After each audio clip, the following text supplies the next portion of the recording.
Get ready. Mixed martial assholes. MMA-holes, MMA-holes, MMA-holes, MMA-holes, MMA-holes, MMA-holes. You like to be a mixed martial asshole. MMA-holes, MMA-holes, MMA-holes, MMA-holes, MMA-holes. Welcome to the MMA-HOLES live broadcast. We talk MMA the fans' way. Here's your host, Chris. Yes, indeed. Yes, indeed. The MMA-HOLES are here. The MMA-HOLES here on a Wednesday night. How are you doing today? We have Johnny in our chat. I see Johnny popped up. Hello, John. We have a Wednesday show. Now, if you notice, my eyeballs went up there. We're in New York. I'm in Queens. John's in Long Island. And we are avid Met fans. The Mets are playing their Wildcard game. And the MMA-HOLES will be talking MMA. Don't worry, we will be talking MMA. But we're going to be watching the Mets and maybe a couple of oohs and ahs for the Mets as well. By the way, John, did you see that? I think he was safe. How was that? Fuck him. You thought he was? Yeah, fuck him's right. I don't know what the hell that was. I don't have the audio on, but I don't know. I think I have a little bit of a delay too from you guys because I'm streaming it and I'm not watching it on cable. But yeah. Don't worry, because ESPN went out, so you heard him talking, but there was no video feed. So I have no idea whether you're safe or out because all I heard was audio. Yeah, he did look like he was safe, but I'm not complaining. So we are the MMA-HOLES. We're here on a Wednesday night. We're here saying hello. This is show number 6. Could you believe it, John? We've been doing this 6 weeks in a row. 6 weeks in a row. How do you feel about that, John? It sucks. Yeah, this is the thing. We're pretty pumped up about this, and as you can see, we have beverages. Scotch is making an appearance. Johnny's got the brewskis. It looks like we're going hard tonight. We're going very, very, very hard, and I like. If there's a chance that the Mets lose, I want to be intoxicated when it happens. You might see multiple suicides during the MMA-HOLE show if the Mets lose. We don't want that. But yeah. So let's start off the show right off the bat. Okay. Let's start off the show with a bang. And Johnny has some breaking news. Take it away, John. Well, you should have put it on the bottom where the thing is, but they announced that Cormier will be fighting Anthony Rumble Johnson in December for the belt. And Cormier's gonna lose his belt, sucks for him. Cormier is gonna lose his belt. What? No way, Jose. No way. Cormier, never in a million years is Cormier going to lose that belt. But yeah, John is right. UFC 206 is Daniel Cormier versus Rumble Johnson. This is pretty exciting. I was going to pull it up, but of course, it's not coming up. Hold on. Let's see if I can do it now. I literally had it queued up, but this is what happens when you drink. There it is. Bang. DC versus Anthony Rumble Johnson. What do you guys think about this? UFC 206 in Toronto. DC versus AJ. Johnny, you think Anthony's going to knock a Daniel Cormier out? Cormier. As you know, I'm not a huge Cormier fan, but I think Rumble, seeing the way he fought him the first time, I don't think he's going to let Cormier get to him this time. I think he's going to avoid getting taken down. And if Cormier sits there and bangs with him, that's never going to work out. Well, I'm feeling Cormier is going to go for 2 for 2 with this one. He's going to take that big body and drag Rumble to the floor and show Rumble where he belongs. If it goes to the floor, Cormier wins. I agree. But needless to say, I'm glad John Jones is not fighting in that one. I'm glad Cormier Rumble 2 is happening. I think Jones has got to, get his. I don't know what's going on with John Jones. I keep on hearing stuff. Oh, they announced it today. His hearing with the Las Vegas Fighting Commission got postponed till November. So, oh, it did. Yeah, apparently there's some stuff going on where they got to iron out some more details and all this jive. I don't know what the hell's going on with that guy.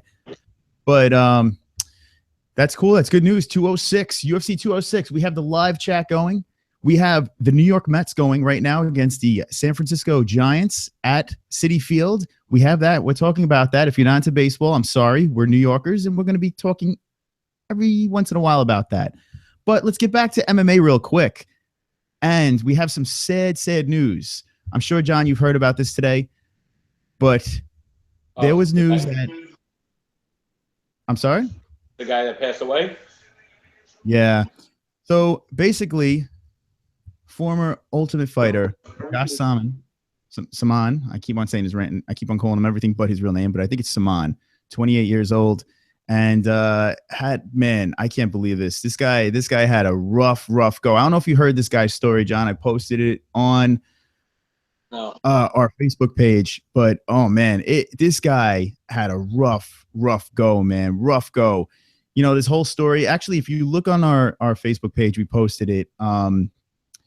And there's a YouTube video that shows what happened with him. He fell in love. His girlfriend died young. And constantly, every time he'd pick himself back up, something else would happen. And the guy was a pretty decent fighter. Real decent fighter. The guy, he's finished some people convincingly. His last fight he lost. But between, all the things that's been happening in his life, it's crazy, man. It's crazy how this guy, kept on picking him back up and back down. It's just a shame. I don't know how he passed. I don't think it's out there yet. If it's anything, drugs or natural causes, I don't know what it is. But apparently, I read this morning his mother came out and said it has nothing to do with drugs. So they're not announcing what it is. So, but she said it's not drug related. Yeah, I hope not. Because it's a shame. He was severely depressed and all that stuff, and I don't know. It's just a sad story. So my heart goes out to the family. That's the serious side of the conversation. I just wanted to get that out of the way because that is a sad story, and it's in the MMA world, and we cover everything in the MMA world. Okay, enough of that. So let's bring it up. We have brewskis, we have drinks, we have scotch. We have the Mets, and we have the MMA-holes. We have the live chat going, and we had a show this past weekend. John, we did a little surprise, motherfucker, show on Saturday night, the Dotson versus Lineker fight. Did you ever get a chance to catch any of that? Not at all. I watched 2 prelim fights. All right, so I'm going to give you... I haven't gotten that. Yeah, I don't know. I'm going to... Go down on that one. I'll give you the cliff notes of it if you would like. Absolutely. Let's do that real quick. Let's brush on this since it just passed. And I have some issues with the fight. It seems like every time there's a fight, there's issues, whether it's quick stops or guys missing weight or who knows. But it's quite irritating. And with this, nothing has changed. So I'm gonna fast forward and go straight to the Brooks Oliveira fight and the Lineker Dotson fight. Now, the Brooks Oliveira fight, I'm sure you're aware of the story with Cowboy Oliveira, his weight problems and all this stuff. Yeah. And Brooks looked real good during this fight and hurt his rib, and then that was a wrap. Cowboy finished him. And I don't know if you got to see afterwards, but Cowboy was... I read both of them, right? Yeah, he was kind of a prick. And this is the argument. Now, let me hear how you feel about this argument. After he wins the fight, he was celebrating. He's pretty much telling the guy to do whatever, and it was just nasty. Brooks was clearly hurt. Brooks did talk, trash, and he said, he's a motherfucker, and you can't be doing this stuff. It's irresponsible. It's your job to make weight and all this stuff, right? I think Brooks had a completely valid point to go off. I agree with that. You work to make weight, and then you got to fight a guy who decided to come in already 5 pounds overweight, and then God knows what he's going to do after the weigh-in. So he's already jumping up. one guy's going to freaking work his ass off to make weight, and the other guy doesn't. It is kind of a slap in the face. Yeah, it is. It's a slap in the face. Now, listen to this. Alex Oliveira said the reason why he showboated and did all that crap after the fight was because Brooks called him a motherfucker. And that's disrespectful, and, you know, the language barrier and all this stuff. I call, you know, I smell bullshit. That's what I smell on this. I think he's just trying to cover his ass for being a real penis and being disrespectful after the fight. But yeah, that's what he's blaming it on because of all that stuff he was getting him back. Listen, you missed weight, man. Like Brooks said, you have one job. I see in the chat right now, Jim Lip is back. Hey, Jim Lip. We see Bryce Farmer is in the chat as well. And he says, I think John Lineker versus Brian Caraway is a good idea. I think it's a great idea. Yeah. So now here's the situation with that. The Bryce Farmer. I like that name, Bryce Farmer. It sounds like an action star, Bryce Farmer. I don't know. I don't know what I'm talking about. But yeah, I like that. Now here's the problem. You got Cody Garbrandt, you got Dillashaw, you got Dominic Cruz.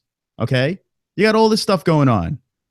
How does this work out? Who gets snuffed out of that bunch? Who would you say?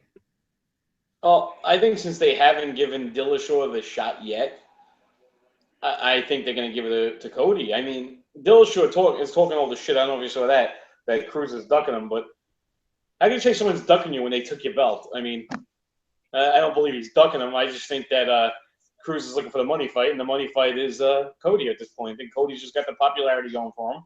People love the guy. I think that's going to be the fight. He's like, it's all about the money fights for the UFC, and I don't blame them. But you know, everybody thought it was going to be Aldo Mcgregor, and it's McGregor Alvarez because it's just a bigger money fight. Yeah, I really am dying to see Cody. Let's see Cody Cruz. It is a slap in the face to Dillashaw. So now here's I'm thinking. A little bit. I'm sorry? I disagree a little bit because I don't think Dillashaw like defended the belt like solidly enough that he deserves the immediate rematch. I don't know. I think Dillashaw got to get in there, fight, get a couple of fights in, and then get his shot. You know, Dillashaw didn't impress me. He lost the belt quick. I think Cody's the up and coming guy. I think he deserves it. You know, I wish I could agree, but I don't. Just for the mere fact that Dillashaw, the way he came up and destroyed Barao twice, I think Dillashaw earned it. And the Dominic Cruz fight wasn't a convincing win by Cruz. It was kind of close. I do feel I don't want to see it because I don't like TJ Dillashaw. I'm not a big fan of him. I definitely would like to see the Cody Garbrandt, but if you're being fair, I do feel that Dillashaw might be the guy that they should choose. Do I want to see it? No, but that's just a different opinion. I think that Lineker, the guy, and I hate to say it because it makes me sick. Even before Cody, does Caraway deserve a shot? Because all those other guys got shots. He seems to be just sitting there at number 5, and nobody wants him. So basically, I would be perfect. In a perfect world for me, I want to see Lineker versus Garbrandt. I mean, Lineker versus Dillashaw and Garbrandt versus Cruz. I think it'd be fantastic. Home run. Speaking of home run, was that a home run? No, it's a foul ball. Sorry, we were watching the Mets-Giants as we're talking too. I see the chat's going too. But yeah, in a perfect world, Cruz versus Garbrandt, Dillashaw versus Lineker. The problem is Lineker doesn't like to make weight. So now you might see, I'm getting confused. I'm drinking. Oh, God. On a Wednesday night. Yeah, Lineker, the weight issue might be a problem. You know, with Lineker, so he might get dropped out. Because they said, oh, he was a flyweight and kept missing weight. Oh, now we have it. Sorry. Yeah. He's a flyweight. He kept missing weight. He goes up a weight class, and he's still missing weight. Yeah, that kind of sucks. All right, I'm looking at okay. I think John Lineker versus Brian Caraway. I think that actually might happen. Someone's gonna get snuffed. I'm curious who it's gonna be. Coach Bailey Cooper, what's up? You're in. We got a Yoza Noda. Hey guys, what's going on? Bryce Farmer's back. Not an immediate rematch. He best Rafael Assunción at 200. Yeah. Okay. Bryce beat. Yeah, I kind of got what you said. All right, Jim Lip is here. Jim Lip, how you doing? Cody Garbrandt would be a more enjoyable fight. Yeah, I agree. I think we all agree on that one. And he's number 2. Yeah, so Garbrandt Cruz. Let's lock that up. Someone is getting screwed. Someone is getting screwed in the mix. Who is it going to be? Is it going to be Caraway? Is it going to be Lineker? Is it going to be the former champ, TJ Dillashaw? I mean, let's be honest here. And I know you're a big fan of the guy. Did Henderson really deserve the first shot at Bisping? That's actually funny. So, no, he didn't. But there's a complicated mess underneath. What now you got Rockhold, Jacare, you got Weidman and Romero, which are studs versus studs right there. So it's kind of like a battle royal of who's going to be second place. Now, the question there is, does Henderson deserve it? No. He's probably going to retire regardless. I know Bisping says he's not going to retire afterwards. I think he's going to retire either way. But now the question is this. Whoever wins the Romero, Jesus Christ, Romero-Weidman fight and the Rockhold-Jacare fight, who gets the shot? That's what I mean. You threw this Henderson fight in there, and whether you agree with it or disagree with it, I disagree just because I think either Rockhold or Weidman should have got the shot. Or even, you know what, even Jacare. I don't think Romero deserves a shot just because he just got suspended for the steroids, so I would never give him an immediate shot. But I don't know. I kind of think either Weidman or Rockhold. And really, it's not because I'm a big fan, but Weidman really deserves the shot. He never got, he defended the belt enough. He got hurt, so he didn't get his rematch. So he should have been the one fighting Bisping. To me, that makes the most sense. The guy really never got his rematch, and he did defend the belt enough to really deserve a rematch. Yeah, I agree. I think Weidman deserved the shot too. I think the reason why he didn't get it was injury problems, not being able to stay healthy, this and that. And then they had they had to iron out some contract issues for Madison Square Garden and all this stuff. So I think Weidman was fine with not getting that shot because of what's been going on with him. Does he deserve it? Yes, I definitely think. And Jacare definitely deserves it. He's been snubbed a couple of times. Got set back with the the Yoel Romero fight. But Jacare is definitely in the mix. That's going to be a tough one. It's a good problem to have with all these good fighters chomping at them. Yeah, I agree. I think it's a nice problem to have. And if Bisping wins, you're going to have some nice fights coming up, whether they give Weidman a Rockhold the next fight. And then after that, then the other guy is probably going to get a shot. Mm-hmm. So you're going to have nice fights coming down the tube in that middleweight division. Yeah, that's like I said before, good problem to have for sure. Good problem to have. There's a lot of studs that put on some good future events. Okay, I know I'm saying this name. And it's going to be a different retirement talk, but I've been reading a little bit of the message boards, and people are thinking that if Cormier loses this fight against Anthony Johnson, just signed a big contract to be a full-time announcer, he may retire if he loses. What do you think of that? 40 years old. If Cormier loses to Johnson, you think he might retire? Yep, that's what people are saying because he just signed the big deal. He's getting up there in age. There's odds are the reason to say it, odds are you're never going to see Jones Cormier 2. The way things are going with nobody even knows if or when we'll be back. If Cormier loses his belt, does he say, you know what? I'm old now. I'm going to retire. It's funny. All these retirement rumors flying around. It's nuts. You got Dan Henderson. You got McGregor. You got Aldo. You got Cormier. It's wild what's going on. Imagine like after this year's up, you got Aldo, Cormier, McGregor, all just retiring. Like Henderson, just everyone just going, bouncing. Could you imagine what that would be for the UFC? That would be freaking. McGregor's the big hit because he's a big kid. The other guys are all up there in age. So if they retire, you're not really like, oh my God, it's a shock. McGregor's the biggest shock because he's freaking not even 30 years old yet. Yeah, the lower weight classes too. The way he's taken over, like all the attention of those lower weight classes, they would have to do a little bit of PR work to get that thing rolling again. But yeah, the heavier weight classes, they already got their stuff lined up, and actually 155's lined up with some studs too. So there's not much to worry about there. So let's see, the best top 10 ever is back. Wow, look at this. What's up, Holes? What's up, best top 10? I see a couple of comments here. I'm going to go to that Cormier thing. Do I think Cormier is going to retire? Not quite yet, but he's close. I think Cormier actually did some of the announcing on Saturday. I thought he sounded really good. I think behind the mic, he's a good color guy. I think he would be a good fit in too. You got him, Cruz, and Stan, that are three knowledgeable guys that actually have good voices and are fun to watch.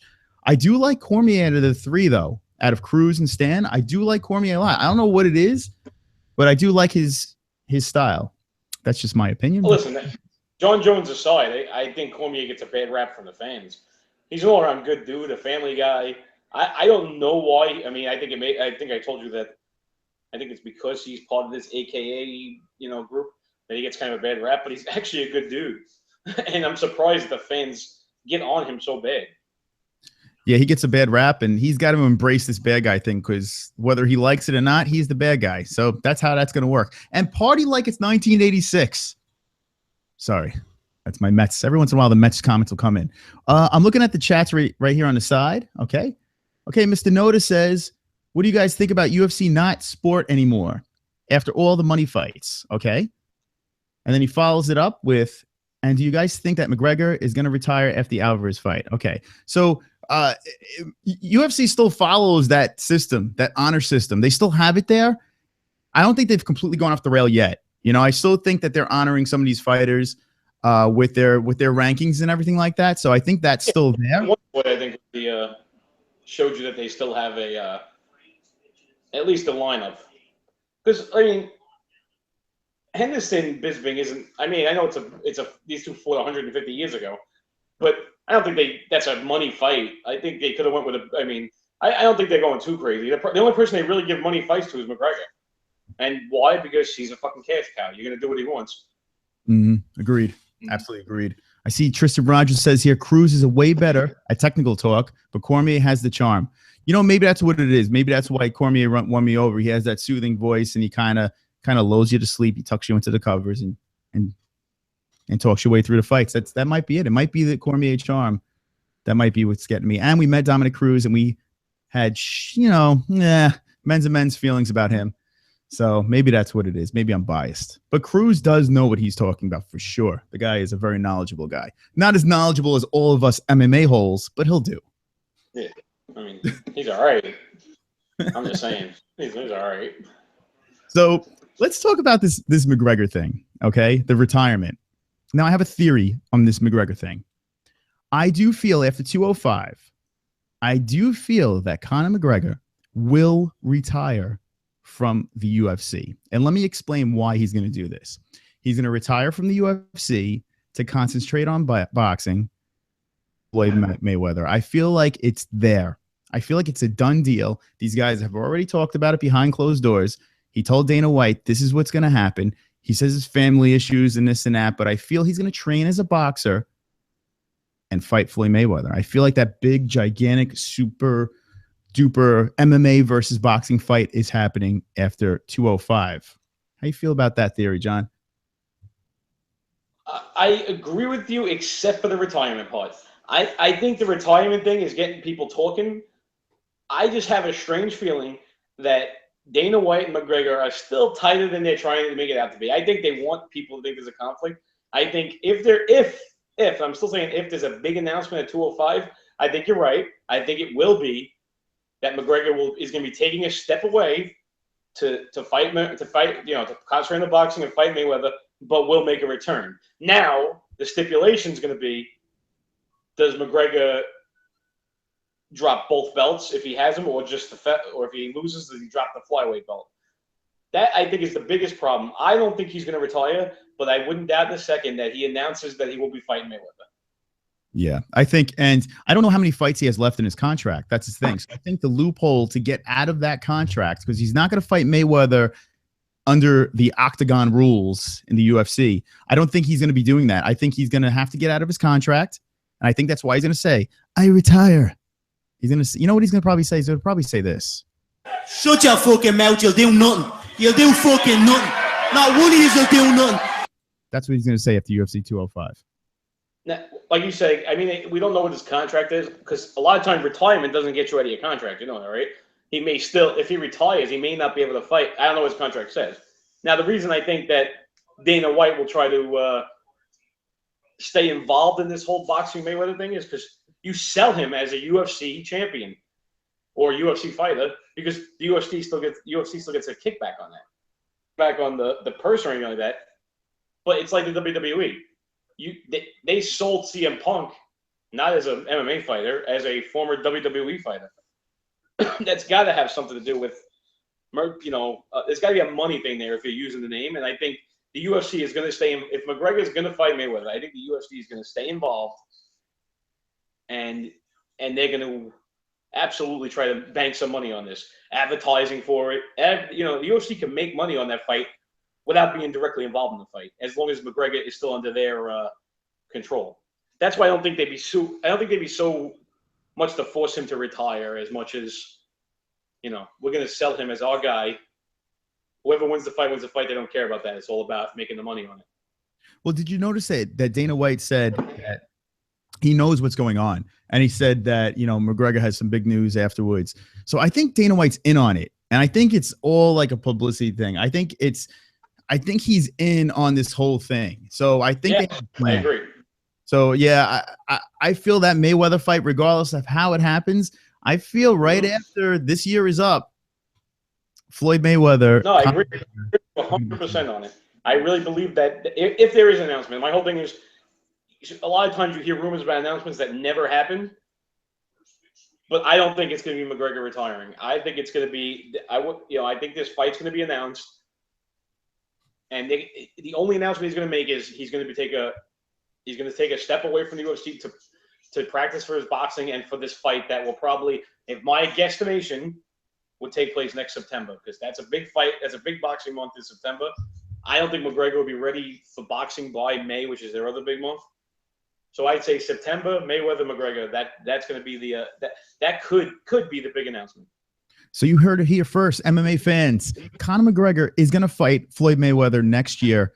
It's going to happen. It's definitely going to happen. Do you want it to happen? Let us know in the comments.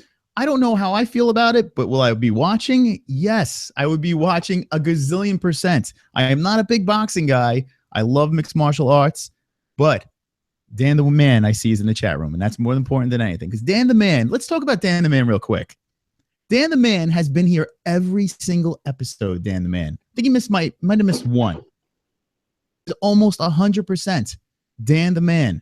Let's give Dan the Man a round of applause. Let's all tip our hats and do a little ole. Dan the Man! Dan the Man! Shut your fucking mouth, you'll do nothing. You'll do fucking nothing. Not one of you will do nothing. Okay, let's all calm down, Dan. Look what you did. Look what you started. On the McGregor note, did you happen to see Cowboy talking shit about him early in the week? Yeah, that's actually pretty funny. I do like Cowboy a lot, and you could tell that Cowboy wants to. He doesn't care about the money. He'd do it for free. He wants to kick McGregor's ass just for the hell of it. That's all he wants to do. So you got to respect the guy for that. See, I agree a little bit, but I think he wants to fight McGregor, and I don't think it has to do with the fact that he wants to kick his ass. I think he knows he's got to talk shit, to get the fight. I think he actually just wants to fight McGregor just because he wants to see what this guy's got. Yeah.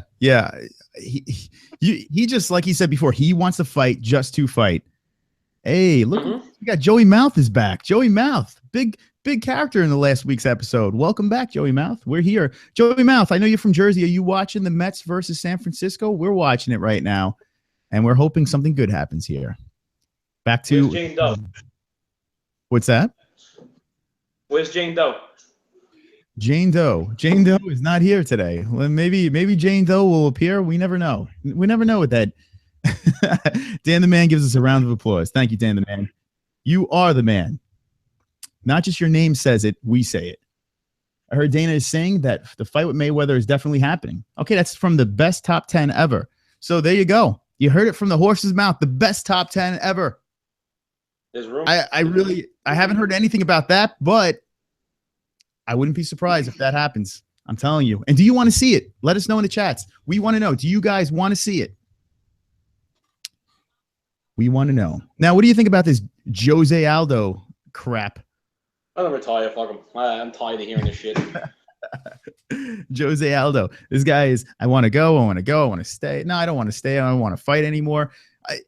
I think this guy, he wants to fight. I think he's full of crap. I think he wants to be released. I think he wants to make a big splash in another organization that rhymes with Skeletor. I wouldn't be shocked at that. But I also think, do you think maybe he's just playing hardball, so they strip McGregor and he's just the undisputed champion instead of the interim champion? No, I think he's legitimately pissed. I really do. I feel that he's hurt. His feelings are hurt. You know, just like Naga. Oh, geez. Khabib. That's how I'm going to say it because I can't say his last name. But just like Khabib, the same thing. This guy, I mean, he's pissed. He's not happy. He's not happy about that. He thought he had the fight no matter what. He was talking shit for a week. He said, I don't know why these rumors are going on. I have a contract sitting in front of me to fight Alvarez. So I don't think he's lying about that. I think that he really thought he was getting that title shot, whether it was in New York or somewhere else. I think he honestly thought he was in line.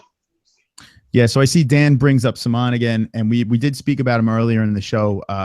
Just real quick, we was talking about how much of a tragedy it is. We put it up on our Facebook page. I mean, they have a story about him on YouTube that they aired not too long ago, and it's a good story. Good story about him and his ex-girlfriend that passed, and like all the tragedies that this guy had to go through and bounce back from. And it's just really, really heartbreaking to hear what happened to this guy. Hopefully, you know, he passed in his sleep or in a calm way. I don't know what happened, if it was an overdose. I don't know what it was, but hopefully, you know, he went quick. And it is a sad story, and our hearts do go out to his family, and that's why here's to you. We have a toast. Let's all raise our glasses. Everyone, raise them up. Johnny, raise your beer. Okay. To my man. I hope you're in a better place right now. Cheers, salute. Look, I'm gonna tap this. Look at that, like that, and we all sip. We sip together. We sip with Dan. That's you. But yeah, that's a that's a sad situation. All right, let's clean it up now. Remember, party like it's 1986 because we're watching the New York Mets with you guys. I don't know if you guys are into baseball at all, but this time of the year, if the Mets are in the playoffs, it's pretty exciting for us because we don't get to see that much. So every once in a while, we'll be hooting and hollering. John, is there a no hitter going on right now? I don't know. Let me knock on wood. But is that what I see? Yeah, I don't think he's giving up a hit. I think he's walked somebody. Okay. All right. Interesting. All right. Joey Mouth chimes in. They are doing Aldo like they did Frankie. It's not right to play out the warriors of UFC. Yeah, I could 100% agree with that. Some guys just fight it out. Whoa. All of a sudden, the comments are fresh, and I lost your. Let me see where your thing is. Some guys just fight it out. Don't talk. You can't punish them for. Yeah. Listen, it's a complete shame. It's a complete shame. I am the biggest McGregor fan in the world. I love his trash talk. I like what it does. It gets me pumped up, gets me amped, and it gets me thinking things like this. Shut your fucking mouth. You'll do nothing. You'll do fucking nothing. Not one of you will do nothing. That's right. But when it comes to these guys that like are doing their time and then climbing the ranks and they don't talk much, they don't need the trash talk. They just want that gold piece strapped around their waist. I do feel for these guys a little bit. I do, because they're getting paid peanuts. They're freaking killing themselves every day. And I do feel for those guys. But with that being said, it's about money. Right, John? It's about money. Well, so.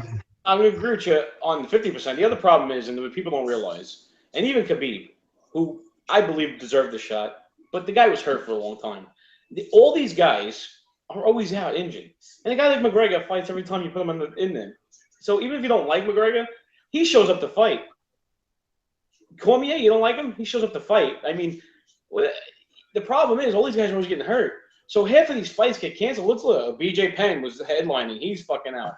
You know, Gustafsson just got pulled. I mean, all these guys get hurt. And whatever the reason being is, half the time they're not showing up for their events. If you're not going to fight, you can't expect, as much as you want to say it's got to go by the rankings, but I'll keep using Khabib. The guy was out for like 2 years. You kind of lose your luster. Yeah. Yeah, it doesn't. Yeah, it doesn't. It doesn't do much for the promotion aspect of the fighting, for sure.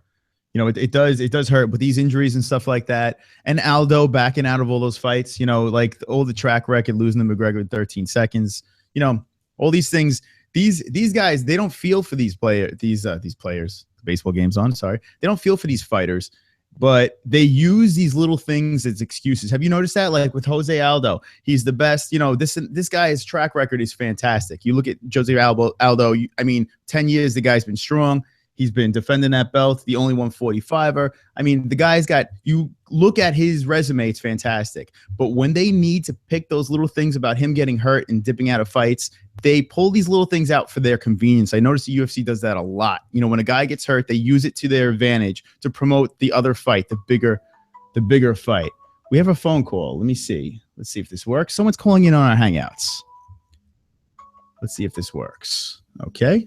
And it's an error. So he's such an idiot. So listen to how dumb our friend is. John, you ready for this? So I invited him to our Google Hangouts. Correct. And he's calling my cell phone. He's not clicking on the link. He's actually calling my cell phone and starting a new Hangout. Who is it? Take a guess. It rhymes with Spanthony. Oh God. Well, he's gonna talk about the baseball game. I gave him the link to jump in. And by the way, if this chat, actually our chat's going pretty strong and the viewers are going strong. I'm liking this. Hello, viewers. Let me explain myself. We have the locals in here, the local MMA-holes that are chatting away, and keep that going. We are talking about MMA. We do a weekly show every Wednesday. Now keep this in mind. This weekend is UFC 204, Bisping versus Henderson. We will be drinking some scotch. Well, I'm almost done. I need to get some more. And we will be watching it. John, are you ready to get together for this thing? What do you think? I got no plans. So John is in. John is in. This Saturday, we're going to gather the MMA holes. We're going to gather everyone. We're going to do a live broadcast and watch Bisping versus Henderson. Pay-per-view action. We're going to get this party going hard. Look at this chat room going. Actually, on the Jose Aldo thing. So recently, before his McGregor fight, they said that he was undefeated for like 10 years, right? I'm pretty sure they said. How do you go undefeated that long as a champion, but still not be one of the top 3 guys in winning? It's like, I know Mighty Mouse, Silva, they all defended the belt 9 straight times. It's like the record. How are you undefeated that long and not have defending the title the most? I feel like he's fighting once a year? Yeah, Aldo, even towards the end, he wasn't very active. From what I remember, he wasn't a very active fighter. But man, he had a good run. He had a really, really good run, and these guys had no shot. Everyone thought of him as unbeatable. And for a guy to come in there and beat him in 13 seconds, kind of deflates that balloon, and everyone quickly forgets everything he's accomplished. I mean, I'd like to see Aldo stay as a fight fan. I would like to see him stay in the UFC. But as a drama fan, I would like to see him leave, get out of his contract, and I would like to see him go to another organization. I want the UFC to have a lot of competition. I want Bellator to rise.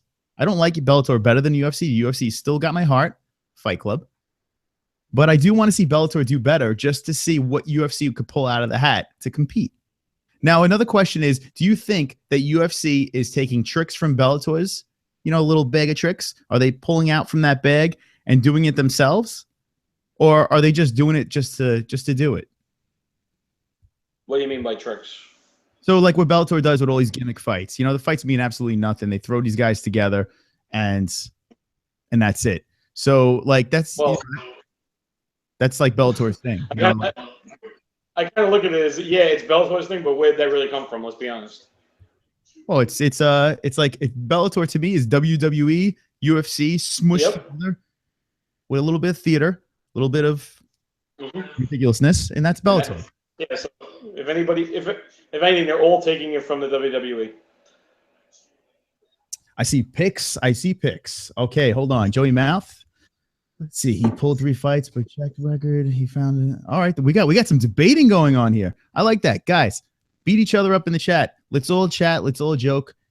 And if there's any questions, feel free to ask. But good job, guys. I like this. Very active on our chat room. Good stuff, guys. And welcome back. Welcome back to our weekly show.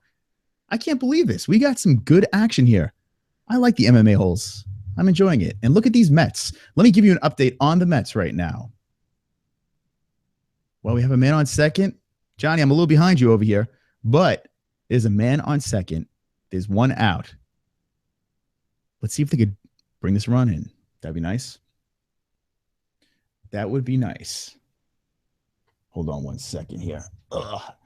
I got people that are trying to jump into our chat. Let's see if they are coming in on our chat. Let's see. So if you see this contraption over here, this is where I have the Met game.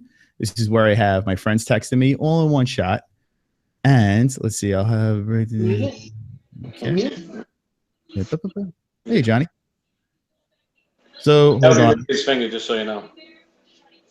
So Capace. Capace texted if anyone joined in. I see a head. What the hell? I see a hand. It's Maria's fingers. Welcome, Maria's finger. Introducing Maria's vulgar finger. Give a thumbs up if you want to see more of Maria's vulgar finger. Vulgar fingers. Maria's attacking. She's attacking the MMA holes. That finger is huge. Jane Doe's back. Johnny, Jane Doe's back. How you feel about that? Jane Doe is back in the chat. Okay. So if you guys want to see what I'm watching right now, I've got the Mets. The Mets are on right over here. I don't know if you guys can see. There it is. There's the Mets. Check it out. I put the Mets on top of your eyes, and we all watch it together like a big happy family. This chat room is going. I like this. Getting home soon. So our buddy Mike that was broadcasting on Saturday night, he might be joining us as well. Johnny's on mute. I think they're having sexy talk right now. John gave us the 1 second. So you guys can't see that, but in my box, Johnny's down below, and he's said, give me 1 second. He's talking to the finger, the gigantic finger. Jane Doe says, let's go Mets. Is Jane Doe really watching the Mets? We don't know. Okay, back to the MMA talk. Are you guys pumped? Are you guys excited about UFC 204? Well, if you're not, who cares? I'm going to talk about it anyway. UFC 204. Now, remember, we're going to be broadcasting live on Saturday. We're going to get the chat going crazy. We're going to be drinking a little more scotch. I need a refill soon. That will happen. Right now, Syndergaard, the Mets pitcher, is up. A man on first, man on second, 2 outs. Does Thor drive in the runs? Woo, 0-0. Mets San Francisco. Sorry, had to bring that in there. We are big Met fans. We're from New York, so unfortunately, it comes in. But let's take you guys to this weekend's card. Michael Bisping versus Dan Henderson.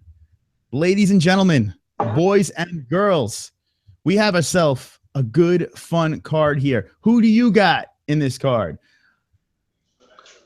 I like the card. I'm not thrilled with the card. I want to see Henderson Bisping for sure. I'm definitely pumped. I like the main, though. I think the main's a good card. Yeah, the main card's great. Oh, well, I mean, not great. Yeah. I mean, St. Preux, awesome. With the way 205 lined up, I mean, what were you know, this is, you know, you could take this as a decent card. Yeah, I mean, for a pay-per-view, though, I don't see it as a pay-per-view card. This looks like a fight night card to me, to be honest. But some fight night better than this, but all right. Yeah, I agree with that. But the Bisping Henderson, listen, that fight, I'm pumped because the way that thing went down the first time, I know it's a big gap between the fights. I like Henderson a lot. I love watching the H-bomb, man. This guy, when he connects, he can get the shit kicked out of him for 5 rounds, and then at the last second, just drop one of them punches on somebody. You got to think that it's definitely going to be a bloodbath. They're going to beat the shit out of each other. We got a Henderson right off the bat. We have a Jane Doe was Bisping saying that the count might be the one. You know, what's rough about that fight is I'm big with the trash talkers. So you know that I like Bisping. Bisping, I do enjoy watching him. He is a funny dude, man, at the press conferences and all that stuff. But I have a little sweet spot for Dan Henderson. I do have a sweet spot. I want to see him win the belt. I want to see him walk away and then start the drama. That's what I want to see. Yeah, I have no problem with either of these guys. Like, I rooted for Bisping when he fought Rockhold. So whoever wins isn't going to bother me. I'm probably going to be rooting for Henderson just for the fact that I think it's going to be. I really firmly believe it's his last fight. I hope even if he loses, he doesn't get knocked out in 30 seconds. I hope it's a nice. Even if he loses the fight in 3 rounds, hope he goes out on a high note. But I'll root for the guy. Hopefully the old man gives it a good fight. Yeah. So I see in the comments. So we'll backtrack a little bit. We have a couple of Bispings. We have one Henderson, and I'm looking over here. People are asking, wait, hold on. You're passing the Musashi versus Belfort fight. We're not passing it because we're just backtracking. We started from the top instead of the bottom. Started from the bottom. Now we're here. That's right. This fight's going to be good too.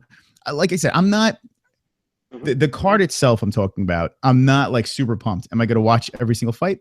Yes, I am going to watch every single fight. But it's not like it looks to me like a fight night, But that's just how that goes. But if you talk about Gegard Mousasi versus Vitor Belfort, it's got to be a good fight. It's got to be a good fight because even though you got the aged Vitor, he is still Vitor Belfort. So you got him. You got a guy named like Gegard, who's looked fantastic, and then had his Uriah Hall. Not so much. This is a tough one to pick for me. This is a really tough because I don't know which fighter we're gonna get this night. You know what I'm saying, John? I don't know what fighter we're gonna get at all. I see John's on mute. I don't know. Well, Belfort, I heard, is like a huge underdog in Vegas. Like they said it's the most he's ever had in his career. So I guess they're expecting him to get his ass kicked. Can we put Maria on the screen right now because she's interrupting our show and I'm going to jump through the computer. Only if she brings a beer to me. And tell her to bring me some scotch too because I am running low. I'm going to bring all the MMA holes over. Just give your address. So I'm going to bring all I'm going to rile up the chat, and we're all going to come over and we're going to have beers with John and Maria. Oh, there's Maria. Hold on.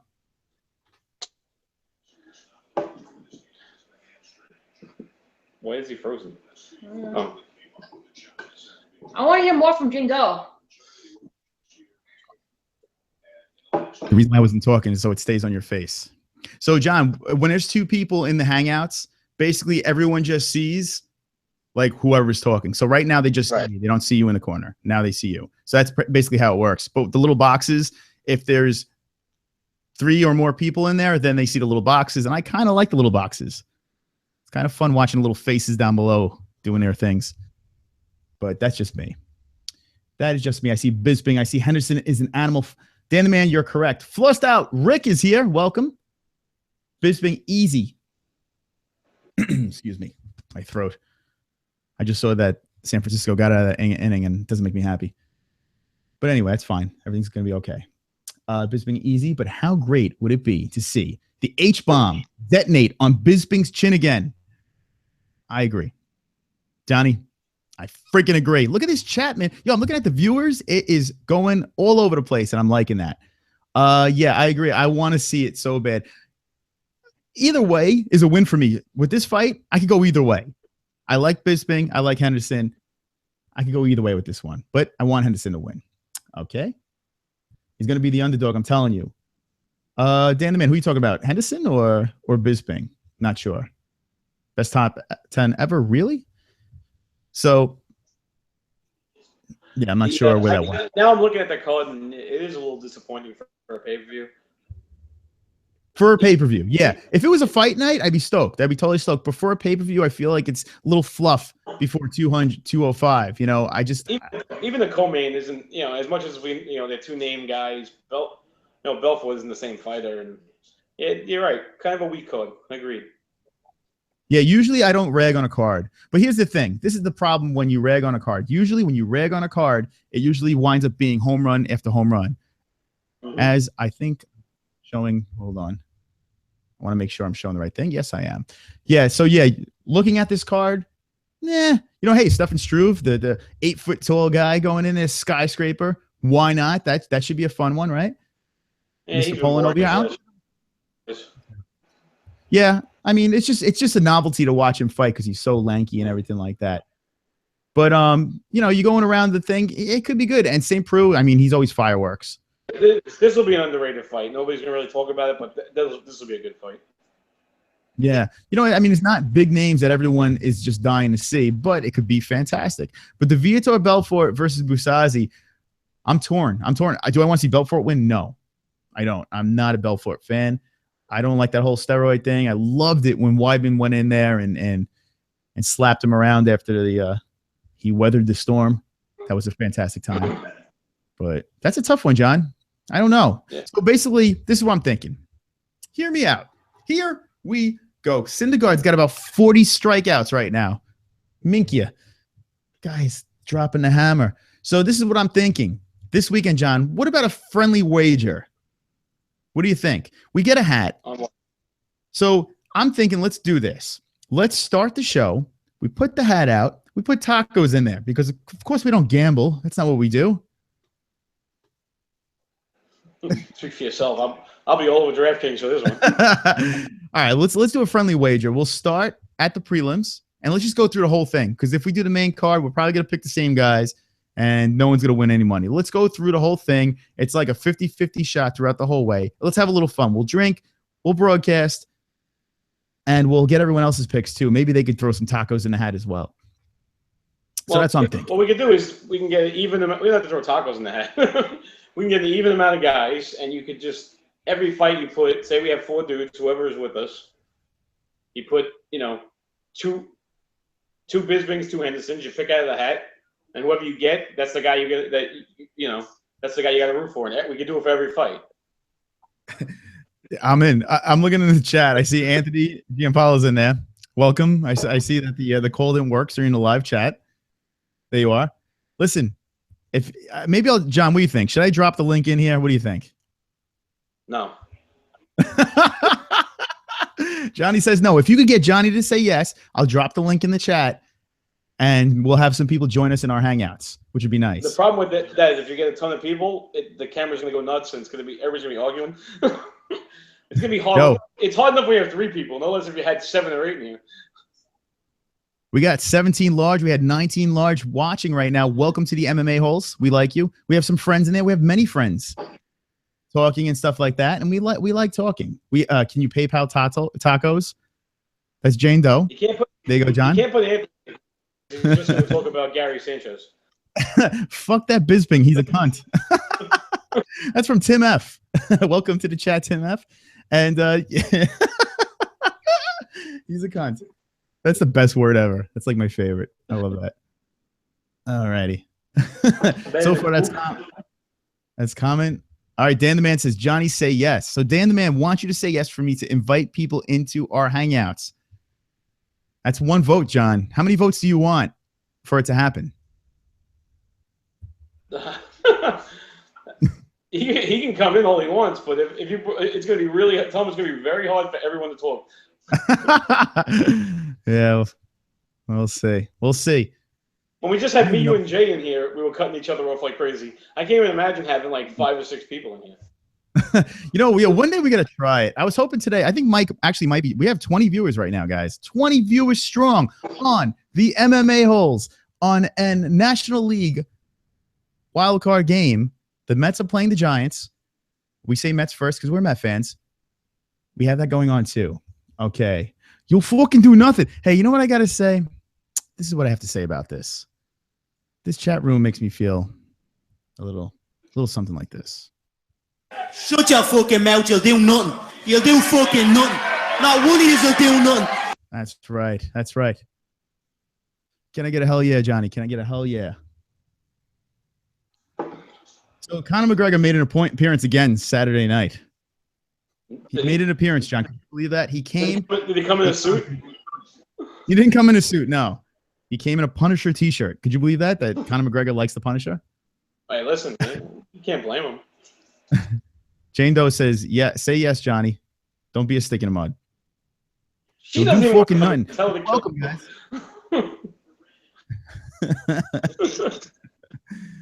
Shit. You know what's funny? I don't even know. Like, if I copy the hangout, I'm just trying to see if I could put it in the chat. Can I put it in the chat?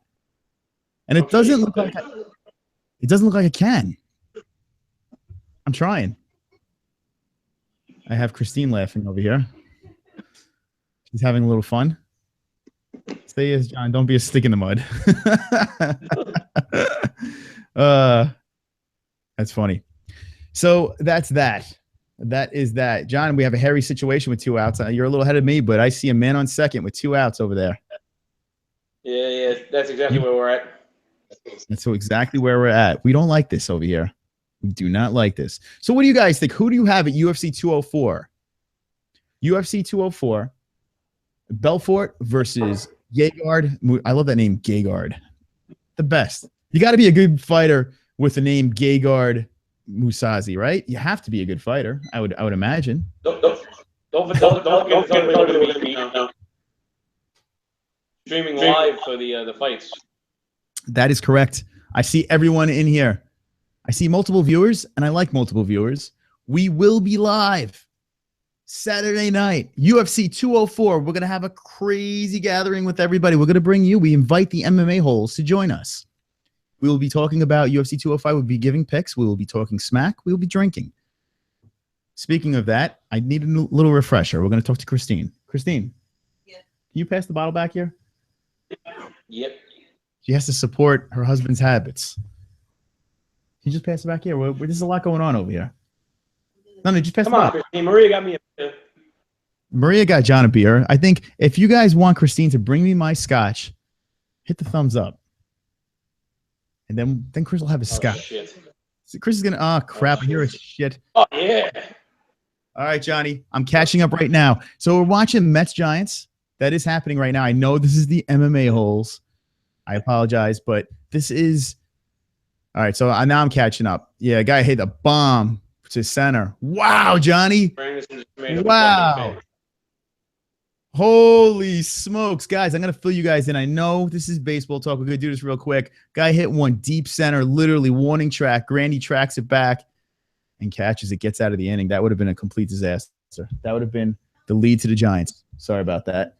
Hey, guys, look what we have here. This is what I call Johnny Walker, okay? I am not an alcoholic, I promise you. But I'm multitasking right now. We're doing a broadcast during the National League Wildcard game. There's a lot of stuff going on right now. And I have Johnny Walker Double Black. If you guys drink scotch, I recommend this. It's reasonable. I enjoy it. Sorry, that's my Johnny Walker advertisement. Cheers. I'm sure they'll appreciate that. What was the purpose? All right, so best top 10 ever. I'm looking in here. He says, what was the purpose of Conor fighting Diaz? Was it the preparation for a lightweight title or just the money? John, you want to take that one away? Did you hear that question? Money. Money. John says money. And I'm going to say the same thing. Money. It's all about the Benjamins. Conor McGregor fought Diaz for the Benjamins. For sure. I mean, the first fight was a fill-in. You know, Diaz jumped in. McGregor thought it would be the best ratings and took the fight. And I think McGregor thought it was the best chance. Kind of backfired a little bit on him, but he redeemed himself in the second fight. And it was definitely for the money. Why did he do it at 170? Was because if McGregor loses, doesn't look as bad at 170. Goes up, 30 pounds? And he'll have a million excuses. That's my excuse. I agree 100%. I think the reason the first fight, everybody's like, why did he pick Diaz over Cowboy and fucking all the cast of other characters? Because I think McGregor and the UFC knew that Diaz had personality to sell that fight on short notice. None of the other guys did, and it turned into just a nice, rivalry between the two of them. And you're gonna see. That's why I don't believe he'll retire, because the trilogy fight with those two is just way too much money to pass up. Yeah, agreed. It's going to happen. I think that's going to happen eventually, but towards the very, very end, after McGregor retires and comes back again for the second time around, after he fights Mayweather and all that stuff. And cheers. I agree. I think it's going to, but it's eventually going to happen because they're not leaving that money on the table. So I don't see him, like I said, I don't see him retiring until at least he gets that third fight in with Diaz, because he knows that kid that's going to break pay-per-view numbers. It's all about making the money, and he's never going to let that sit on the table. Hey, I see. McGregor can lose 3 fights, and him and Diaz will still be the #1 pay-per-view ever. Mm-hmm. McGregor's the best. And you know why McGregor's the best? I'm going to tell you why McGregor's the best in 1 second. You guys want to hear why? Hold on.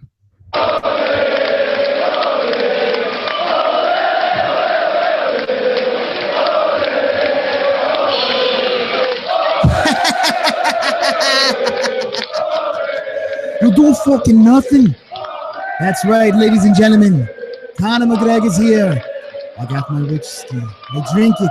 I drink it for all of you. I run this town. I am the champ. I will be 2 weight classes. 1 belt on this side, 1 belt on this side.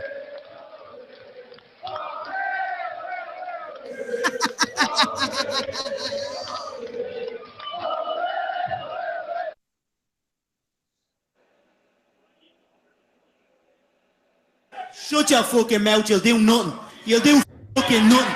Not one of you will do nothing.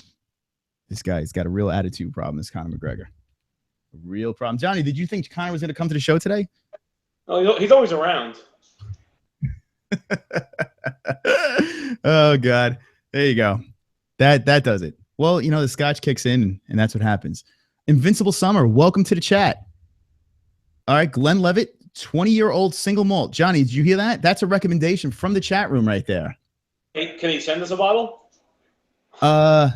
Yeah, I hope so. Yes. Yeah, send us a bottle. We'll be waiting for that. I'm waiting. I'll be waiting by the door after the broadcast for this bottle, please. Because I gotta be honest with you, I went to the liquor store the other day to get wine from, and I looked at a bottle that was 20 years, and it was a bit expensive. I gotta be honest with you. So, Invincible Summer. I'm not sure if you're new to this chat. I don't recognize that name, but if you aren't, hello again, and if you are, welcome. What is your prediction for Conor versus Alvarez? I mean, my prediction, I'm biased. Of course, it's going to be McGregor, but I'm not going to give my exact prediction yet. We have to wait for the week before. But I think it's going to be tough. I think this one might be McGregor's toughest fight yet. That's just my opinion. That's how I feel. That's what I say. Johnny has thoughts, too. I think McGregor said that Alvarez is a soft face, a soft chin. He said it ain't going to last all that long. Yeah, I mean, I could. McGregor's one of those weird guys that I can never bet against, and it's just, you know, watching him for so long, it's just something that I just, you know, he's one of them guys. He's like the home team for me. So I like, even though he's from Ireland and he's way far from New York, just like his style, like what he does, and putting that aside, watching how Alvarez fought in Bellator, and the guy was a beast there. Came to UFC, a couple of stumbles, found his way, bang, belt right around his waist. Alvarez is no slouch. If Alvarez puts McGregor on his back, which is obvious, which everyone is saying, but seriously, if he drags him to the floor, how could you root against the guy? I mean, the guy's got a good shot if he brings Conor to the ground. But that's how that goes. McGregor, I always wonder with all these guys talking shit, you know, do they want to stand there and just punch them? Because, you know, getting McGregor to the ground and suffocating them and you know, just wrestling them and grinding them out doesn't really, you know, doesn't prove you're better than the guy. You got to knock him out. I think when you knock somebody out or choke him out, I think if Alvarez fights him for 5 rounds and just fucking lays on him and beats him, it's kind of like, yeah, you didn't prove shit. Yeah. Well, I mean, a win's a win. A win's a win, especially when you're at that level. Like when it's championship level, it doesn't matter how you win. A win is a win. But to me, to shut up the big mouth, you got to knock him out, and that's the only way you're gonna do it. He said that he did not feel threatened at all. This is the first time his heart wasn't beating when they went nose to nose with that stare down. I think I smell bullshit. That's just me. I think he was threatened. I really do, because even if you're not scared of the guy, all that's wrapped around that, defending that title, it doesn't matter if it's McGregor. It doesn't matter if it's, how about that walk, Johnny? Sorry. It doesn't matter if it's any of that stuff. You're defending the belts in front of, in Madison Square Garden, the world's famous arena, right? That's what they say. That's what the kids say. And you have to have crazy nerves. You know, you're a Philly guy. I mean, this is in New York. It's so close to home. It's almost like a hometown. Yeah, I mean, it's human nature to be nervous about this fight. So I think he's full of squat. in that one. That's just my opinion. I think he is nervous. He's got to be nervous. Okay, what is Aldo? Over the last 2 years, let's be honest here, how could you not be nervous defending your belt? Some of the greatest champions are getting knocked out in the first round. Aldo, Rousey, I know it was the second round. She got knocked out. Bisping knocked Rockhold out. I mean, Kane got knocked out. I mean, you're talking down the list. All these great champions got knocked out. You've got to be nervous because one shot, bye-bye. I don't care what anybody says. Over the last year, it's proven that there's nobody holding on to a belt that long anymore. Everybody's getting knocked out. Yeah, it's like a belt merry-go-round. Just belt.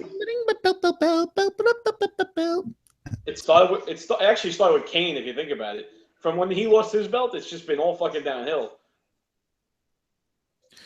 So I'm looking at the chats right now. McGregor definitely drinks Guinness. That's what Dan the Man says. He probably does, but I heard people from Ireland, they're just whiskey drinkers. I hear that's what I hear. But I could be wrong. But I saw McGregor at a press conference sharing with our boy. The hell was his name? The kid that retired that we met, John. What the hell was his name again? Patty. Holy shit. Houlihan. The Hooligan. Patty Houlihan. That's right. Yeah. We met him at a bar. We had no idea who he was. It was. No, we knew who he was. We just didn't go up to him like we should have. No, we did. We shook his hand, but we didn't take a picture. Yeah, That's right. But we knew who he was. Well, we knew he was a fighter. I just couldn't place who he was, and he happened to be the hooligan who doesn't fight anymore because of medical issues, which is actually another sad story. But that press conference, if you check it out, Patty the Hooligan and Conor McGregor were drinking. They were sharing a whiskey together. Okay, best I top believe 10. that most of the time Irishmen are whiskey drinkers, but I'm sure they still drink beer. I don't think that's a stereotype that's false. I still think they go to pubs and drink beer. Yeah, they do, but it's like obscure stuff. Like if you go to Mexico and you pull out a Corona, they want to blow your brains out. They're like, Corona, that's piss. Like I feel like if you go to Ireland, they could be like, yeah, I'll have a Guinness, and they'll be like, get the fuck out of it. I feel like it's just never cool, to drink the beer that you think is their beer. It just seems like that. But that's just. Yeah, but the best is when people come here and drink Budweiser, they think it sucks. Yeah, well, I agree. I agree, but no one comes here and thinks the beer's cool. If it's cold and it's there, it's the only thing to drink, then yes, I will drink it for sure. I think he has family. Oh, hold on. Okay, so we're just backtracking a little bit. Okay, we see a thank you. McGregor. Okay, we know that Conor predicted a knockout in the first round against Alvarez. What do you think about that? That's the best top 10 ever. What do you think? Predicting a knockout. Do you think it's going to happen first round? Real quick, John? Well, as Diaz said, McGregor, that little guy punches hard. So could he knock him out in the first round? Yeah. But let's be honest, McGregor's always going to predict the first round knockout. So you really can't go on what he's predicting because he's always going to say it. Yeah, honestly, I think this fight's it's a one-round fight. The Giants got out of it again, huh? Fuck. But yeah, I think it's a one-round fight. I think it's going to be a finish. And if it is a one-round fight, I think I got my McGregor. I think that's what's going to happen. But, watch Alvarez. Jesus Christ. Johnny, I got to stop drinking. Watch Alvarez. Watch Alvarez versus Dos Anjos, and there you go. I mean, the way that thing, I'm hoping it goes down like that. I mean, not the same outcome, but I hope it is a slugfest. I'm hoping Alvarez goes in with, everybody thinks get him to the floor. I'm hoping Alvarez goes in thinking, I'm going to knock this guy out. I'm going to show everybody I can beat him at his own game. And then he gets knocked out. So I see Julian Gutierrez says, what has Alvarez done in the UFC for people to say he's tough matchup? Besides the lucky punch against RDA, I don't think that's a lucky. That was a lucky 12, 15 punches. I mean, that's not one lucky punch. My man lumped up Frank inside bed. Like, who did he beat to get to the title shot? I forgot. When did we watch the fight? Who? Alvarez. Who did Alvarez beat to get the title shot? No, I was just talking about him. Dos Anjos. Who did he beat to get who did he beat before the? I'm sorry. It was the Cowboy. Who the fuck was it? Pettis. He beat Pettis. Hold on. Yeah, but there was a fight after Pettis that got him the shot, and I forgot what. All right, let's go to the tape. I think you might be right about this one. So we're going to do Alvarez, UFC.com. Pull up the stats. We're going to go to the videotape, kids, because that's what we do. Eddie Alvarez, fighter profile. We pull it up. We look at it. We share it with everybody. I feel like he fought somebody to get the shot, and it was a good fighter. I remember Anthony Pettis. I remember that was a boring fight, too. I remember the fight. Yeah, no, I feel like it was somebody after. I could be wrong. Here we go. Who was the fighter after? Eddie Alvarez. I remember he lost to Cerrone. I remember he won to Anthony Pettis. It was like a 5-round snooze fest. Conor McGregor. Yeah, it was Anthony Pettis. Yeah, and Melendez. That was another one. And so here's the criticism right here. So, and this is what I remember too. Okay, so he lost to Cerrone. Okay, which, I mean, come on, Cerrone's a beast, so he gets a pass. Gilbert Melendez. I remember rooting. I was cheering on Melendez in that fight. Now, if you look at this fight here, the Melendez-Alvarez fight, that was the one that Melendez got busted for steroids for. Mm-hmm. That was that one. Then he fought Pettis.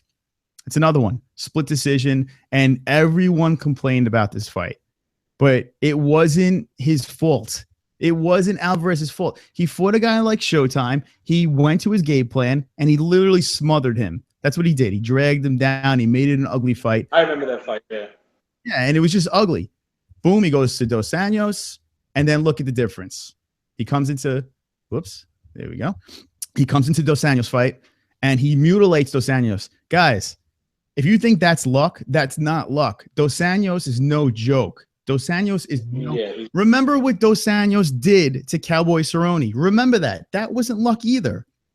For Eddie. Yeah, but in Cowboy's offense, Cowboy's grandmother was really sick for that fight. Yeah. So, I mean, basically for a Cowboy to come, I mean, for Alvarez to go in there and beat Dos Anjos as convincingly as he did, you got to give the guy respect. Remember, I mean, no one wants to take Bellator into consideration, but remember what he did with Chandler. I mean, that was epic. That was epic, that battle with Chandler. You cannot say Alvarez is a bad fighter. He is not a bad fighter. So that's just that. And Chandler's fantastic. So, I mean, you can't really knock him for that one. And Gutierrez, you got us going on that one. Good question. I like that. All right. Invincible Summer. Hungry Tough. Okay. Jane Doe Alvarez is a champ. Got to keep that in mind. Oh, Jane Doe talking smack. Patty Holohan. There he is. Patty. Invincible Summer. That's correct. That is the hooligan. Yeah. So, yeah, we met him in a bar. We had no idea his name. We knew he was a fighter. We've seen him before. We just couldn't picture his name. And nice, real nice guy. Didn't take a picture like an idiot, but real nice kid.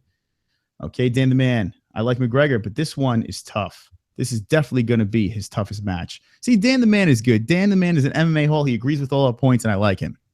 I like that. Okay. Gutierrez, Pettis. Okay, yeah, we're catching up. Yeah, it was Pettis. Okay, El Nino. That's correct. Invincible Summer. Pettis is a gatekeeper now. Dan the Man, he sells popcorn. Look at this. The chat is going. Listen, we're catching up. It's a slow catch up, but we're catching up. Hilarious. Love you guys. Okay, Invincible Summer. It wasn't steroids. It was tainted supplements. John, what do you think about those tainted supplements? Yeah. Jose Aldo, who ever since the drug testing came in looks like shit. Tainted supplements. I can't say Aldo looked like shit. I do disagree with that. I mean, Frankie Eggers. Talking about the fight itself. I think physically, if you just look at his fights, he's just and even against McGregor, he looked just timid. He looks like a totally different guy. He was a killer when I first started watching UFC. The guy was brutal. He'd come in and kick the crap out of you. Looks like a different guy. Forget the fight with. I'm not even gonna go with the fight with Edgar, but I'm just saying he looks like a different fighter. Like he isn't the same guy. I don't know what it is. He looked. They said it when he fought McGregor how timid he looked. That's not him. Well, McGregor, in fairness, McGregor was completely in his head. I mean, he was shook. Aldo was totally shook. The way he approached that fight wasn't a typical Aldo fight. I mean, especially like you said, the second half of his run, he was very tactical. You know, he didn't take those risks. He didn't take those chances. He was a smart fighter. And he didn't fight that fight smart. He wanted to go in there and he wanted to knock out Conor McGregor. And that didn't work. That backfired. So let's look at Aldo. I'm gonna pull this up here. Jose Aldo. I like to go back in time. So I do remember a lot of decisions. Hold on one second. Huh? Oh, Christine made something. You guys want to see what Christine made? Check it out. Check this out. This is gonna sidetrack us. We talk MMA and we also talk about arts and crafts. Check it out. No one Oh, I touched What's wrong with you? I touched the wrong part. The top. Okay. The top. There it is. Look at this guy. Look at this gentleman. What do you think about this gentleman? And he has a glittering. I could just see the views just dropping off right now. Like they're just slowly dropping away. That's the arts and crafts segment. If you guys want to see more arts and crafts, subscribe. So let's go back. I don't know. I'm sorry. I got distracted. Arts and crafts. Christine, we're going to call that segment Christine's Arts and Crafts. Everyone loves that. All right. Jose Aldo. Here we go. We're going back in time. Like I said before, I do remember a lot of decisions. And okay. Decision. Yeah. Look at this shit. Look at this. Decision. Hold on. So this is KO TKO Chan Sung Jun. That was 2013. And now look at the gap. Not a very active fighter from 2013 to 2016. Not very active, Johnny. So that's a problem. Steroids? Very well. That's what worries me. I'm just saying, like, for a guy, like I was saying, they were just talking about how Mighty Mouse is chasing Silva's record for, most title defenses. I'm like, fucking Aldo held that belt forever. How can he not be up there? I mean, how could you be a champ and not be active like that? To me, that's kind of like, it's a little shady. So here we go. John makes a valid point. So everyone that is an Aldo supporter, if you look at this, he's not a very active fighter. Not at all.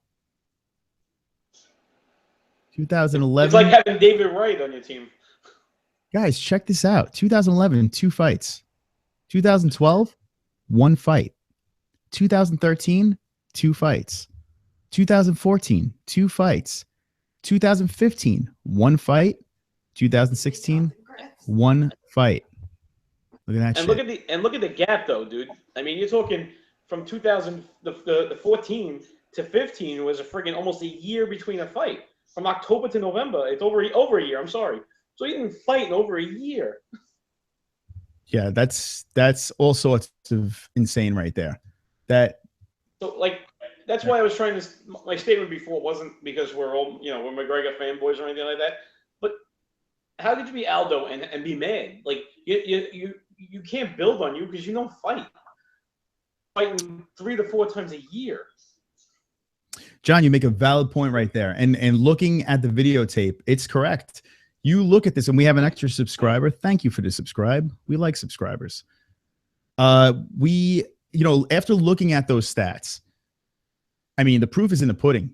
When you're active 1 time a year, 2 times a year, man, that's tough, man. That's tough. I know injuries happen, but every year. Yeah, you know what? Might have to say, see you later, Jose. You might have to say peace out, buddy, because that's just unacceptable, man. That's unacceptable. So if you look at his MMA fighter, no bullshit, no steroids, you got to fight 3 times a year. That's why you got to love a guy like Cowboy. Cowboy going to fight probably 5 times a year. A year that motherfucker fights 5 times. Like, that's why you love him, because he's always out there fighting. Yeah. Yeah, Cowboy is a freaking beast, man. If there's a Cowboy hater, he doesn't know what he's talking about, man. Cowboy is an absolute animal, and you got to root for the guy, man. He goes in there, he doesn't care about money, he just cares about let's fight. Well, he does care about money. Everyone cares about money, but he just wants to fight. He wants to stay active, and that's it. Looking at the chat room, it wasn't steroids, it was tainted supplements. We saw that. Shout out from Scotland. King Clan from Scotland. Who was that about? Gilbert Melendez? Well, all I know is I see Scotland, and it just so happens that I have Scotch. So it's like a match made in heaven. Subscribe, buddy. We'll talk. And if you know any good Scotch, let us know, because we need to know straight from Scotland. King Clan, welcome to the show. Invincible Summer, he's hurt now and wants to quit the UFC. Let's talk about Aldo. Best top 10 ever. Good work. I don't know who you're saying it to, but thank you. And if it's for someone else, I'm saying thank you for them. Paolo Eclectic. I like that name. Paolo Eclectic. McGregor mind fucked Aldo along with the fucking him up literally. Touche. That's right. Okay, Dan the Man checking in. They should have celebrity MMA fights. I want to see Carmelo Anthony versus the dude from Gangnam Style or something. John, what do you think about it? Carmelo Anthony versus Psy. They're too soft. They can't. Basketball players are soft. Well, Dan the man, Christine's laughing. The wife is laughing. So there you go, buddy. Oh God, Invincible Summer. He pulled out of the fight like 6 times at least. Yep. That is correct. And just looking at the record there, I mean, the proof is in the pudding. You look at it, the guy has pulled out a million times, and McGregor did say that multiple times as well. So he checked. That's what you got to love about McGregor. And I don't want to make this hey, I love Conor McGregor. People hate the guy, and that's fine.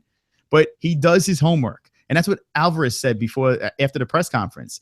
Ariel Helwani was interviewing him. I think it was yesterday. And he said, how do you feel about that performance? And he said, I think it went like 50%, he gave it a 5 out of 10. And he said he wasn't prepared. Every time Conor McGregor gets in there, he might be 20 minutes late because he's preparing. He's preparing for those things. And he pulled out the stats and made Alvarez look silly. So that's how that worked. Like 6 times. The best top 10. Well, it's okay for a title defender to have that weak stats. Wait, hold on. The best top 10 ever. It says, well, it's okay for the title. Every time I read this, someone else writes something. Well, it's okay for the title defender to have that weak stats. I don't know what that means. I don't know if you're joking.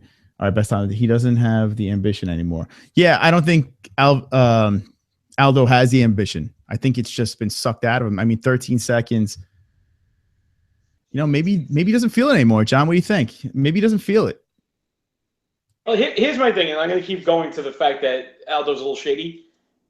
When Dos Anjos got hurt, they called Aldo to fight him. How could you not be in fighting shape? The guy hadn't fought. He had to be looking for a fight. So I'm not going to get a full camp, so I'm not going to fight him. I don't know how anybody's never in fighting shape. To me, Aldo had his chance right there over Diaz because he was the first person they called. Rough up McGregor, probably take his belt back, so I'm sure they would have made it a title fight. And he backed out. To me, everything he does seems to be very shady. To me, what does that tell me? Maybe he was juicing. That's why he didn't want to fight McGregor then. I mean, that's one thing about McGregor is, yeah, he'll fight anybody. I am not convinced that his foot is 100%. He says his foot is 100%. I don't believe that. But he says it is. So we'll see how that works. I think in his mind, I don't think he plans on kicking Alvarez too much. That's why. Invincible Summer says he was cleared to fight Conor for a bruised rib, but his gynecologist said no. Yes, we heard he was bleeding. That was like the best. That was the best. Oh man, I love that. All right, King Clan Cowboy. King Clan our Scottish friend? Hold on, I'm gonna go back. Yeah, from Scotland. Coming in from Scotland, King Clan Cowboy on the Joe Rogan Experience was great. Great watch. Yes. I watched that, and that was fantastic. They weren't even talking about they talked about the UFC for like 2 seconds, and then they were talking about like how they want to kill animals and stuff like that, and what's the best way to skin like a unicorn or something. I don't know. They were just talking about some weird shit, but it was a very good interview. Check it out. Cowboy's awesome. You gotta love him. The guy's a true fighter. The guy gets done fighting. A week later, he's jumping out of a plane doing friggin' skydiving. A week after that, he's whitewater rafting. The guy doesn't give a shit. He's living his fucking life. You gotta love him. Yeah. I like Cowboy a lot. He is a lot of fun to watch. Anytime he's on a card, like he could be the only guy on the card. You make sure you watch that just to watch Cowboy get in there. Yeah, King Clan finishes that with it was a great watch. The guy's a true fighter, and his combos on Story was amazing. That combo on Story, I think that's gonna be a meme that everyone's gonna be watching for a long time. That was. I like. Who was that kid that he was fighting? It was probably like 2 years ago, where he was just kicking the shit out of him. Was that Miles Jury? Miles Jury. Hold on. Wait, hold on. Who are we talking about Cowboy again? was fighting him. Cowboy was fighting him, and he was on the floor, and Cowboy was just kicking him like a sack of potatoes because he was just laying there. Yes. Yeah, he was on the floor. Yeah, he was so frustrated, and he was just like whipping him with that leg. Pah, pah, pah. Yeah. Yeah. What happened? By the way, what happened to that kid? He was like, nowhere I don't think he's put since. Oh, it's great. He's so embarrassed to fight again after that fight. Invincible Summer says Aldo said he'd fight Conor anytime, any place, anywhere. And when they called him after RDA injury, he turned it down, saying, "I'm not an animal." I lost all respect for him. Agreed. I told you that's my problem with Aldo in general. As great as he was, you just showed, he's not active.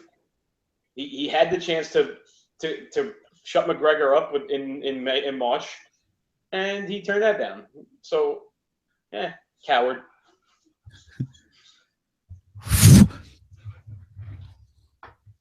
Should I come in with him again? What do you think? Nah, I'm gonna hold off. Yeah, I mean, I talked to McGregor, and this is what he said. Shut your fucking mouth, you'll do nothing. You'll do fucking nothing. Not one of you will do nothing. That's right. So that soundbite, my mom sent that to me.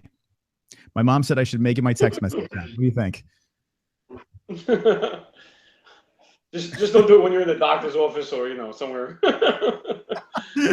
That's how you know. That was my upbringing, guys. That was my upbringing. So, by the way, I'm going to give you a little update on this Met game. Mets, Giants. I'm saying Met game. It's not the Met game. It's the National League wildcard game. But to us, it's the Met game. It's the bottom of the 7th, 0-0 Mets, Giants. Guys, this game is going to make me freaking vomit all over the place. I might have to stay on for this fight. I mean, for this game. I might just stay on so you can see my reaction to the terribleness that's going to happen. John, you think it's going to go extra innings or what? I'm hoping they got to get Bumgarner out of there, because if it goes, their bullpen's horrible. Yeah. So we just got to get him out. Ay. This game is tough. I'm having a tough time. Syndergaard did what he had to do. 7 innings, 2 hits. That's all you can ask for. All right, so I see King Clan says Isle of Jura whiskey is the one, bro. Isle of Jura. I don't know if I'm saying that right, but it's Isle, I-S-L-E of J-U-R-A whiskey is the one. Is that a good, King Clan, is that a good sipping whiskey? I like a sipping whiskey. I like it neat. I like it like my beard, powerful and strong. I want it to taste like a forest. He likes it, like a tree branch. I want my drinks. I want my alcohol to taste like I'm consuming wood. No, wait, that didn't sound good. I'm consuming wood. I can just see it right now, like someone just like isolates that soundbite and says, "I'm consuming wood." Yes. But salud. We got a little more. It's a Wednesday night. It's a drinking night. It's a Scotch night. And the reason why I'm drinking, it's not because I'm an alcoholic. I'm going to tell you why. I'm going to explain to you guys why I'm drinking right now. I'm drinking because we were performing a show, and we were watching the Mets play a playoff game, a 1-game playoff game. So we're doing both, and we have the MMA-holes in here talking live to us, and we like the MMA-holes, and that's how that works. John, I'm going to do a new update. If there's anyone in here that is unaware of what we do, we are the MMA-holes, and we do a bunch of things. We talk about MMA every week on Wednesdays. And we, on Saturdays, do a live fight broadcast if it's a pay-per-view or sometimes a fight night. So that's how that works. This Saturday, UFC 204, we will be there. We will be live with you guys enjoying Michael Bisping versus Dan Henderson, the H-Bomb. Okay, I'm looking into the comments. Here we go. Okay, Dan the Man is back. Here we go, Dan the Man. What does he got to say? If anything, they need to get McGregor in the octagon with all these clowns. This clown thing is some scary shit. I'm going to have to get my sunglasses and best Irish accent out if I see a clown. John, what do you think about the clowns? You hear about these clowns? I think I hope one comes in front of my car, I'm going to run them over.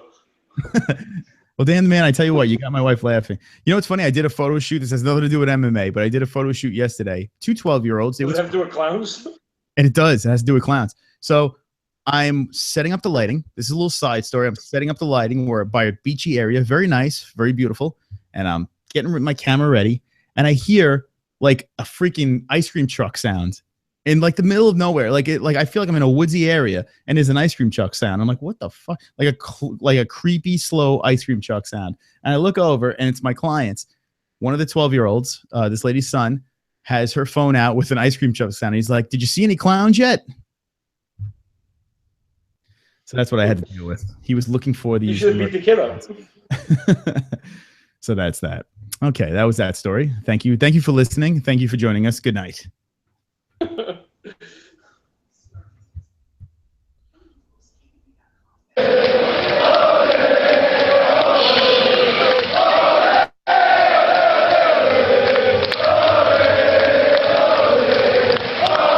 Yes.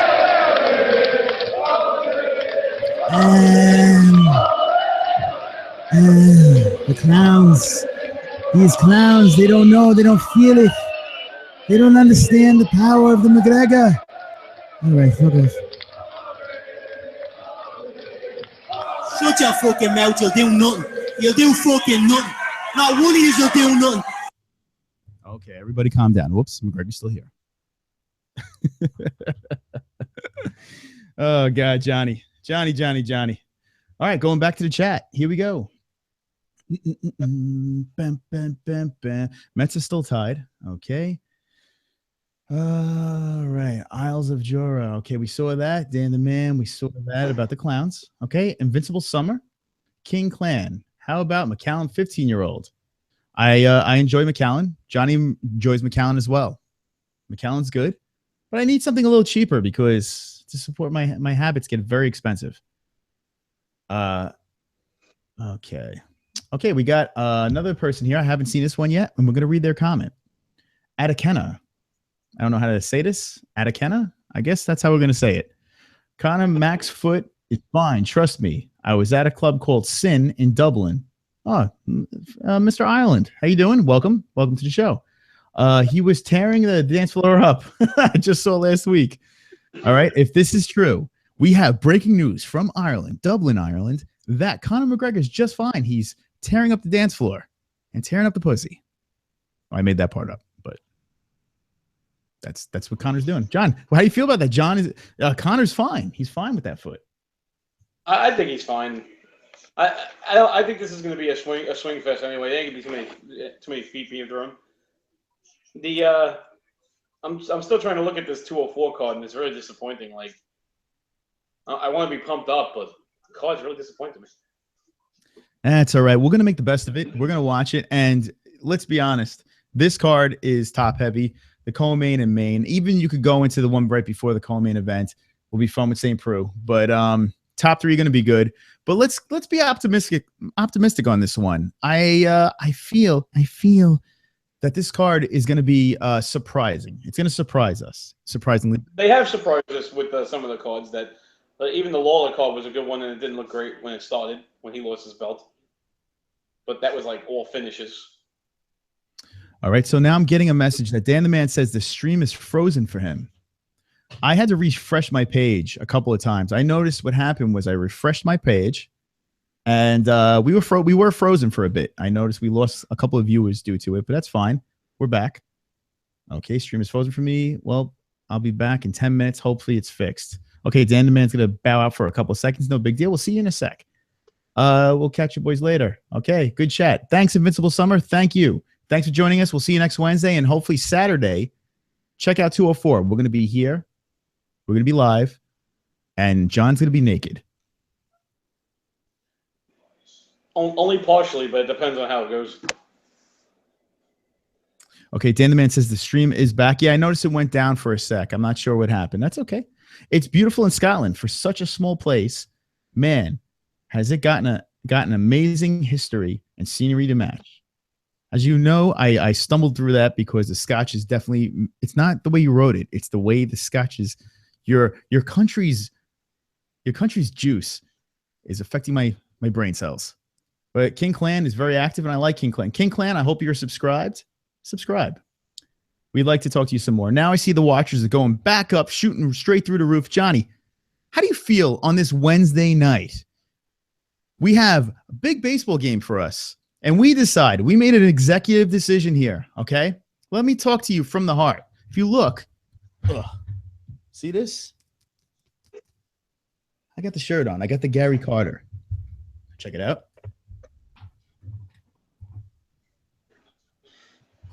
I got the kid. I got the kid on my back.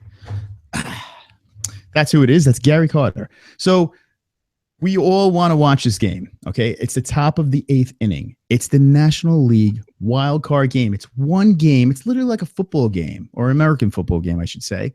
One game, one and done. Whoever wins moves on in the playoffs. It is 0-0. Top of the 8th inning. Man on second. San Francisco's up.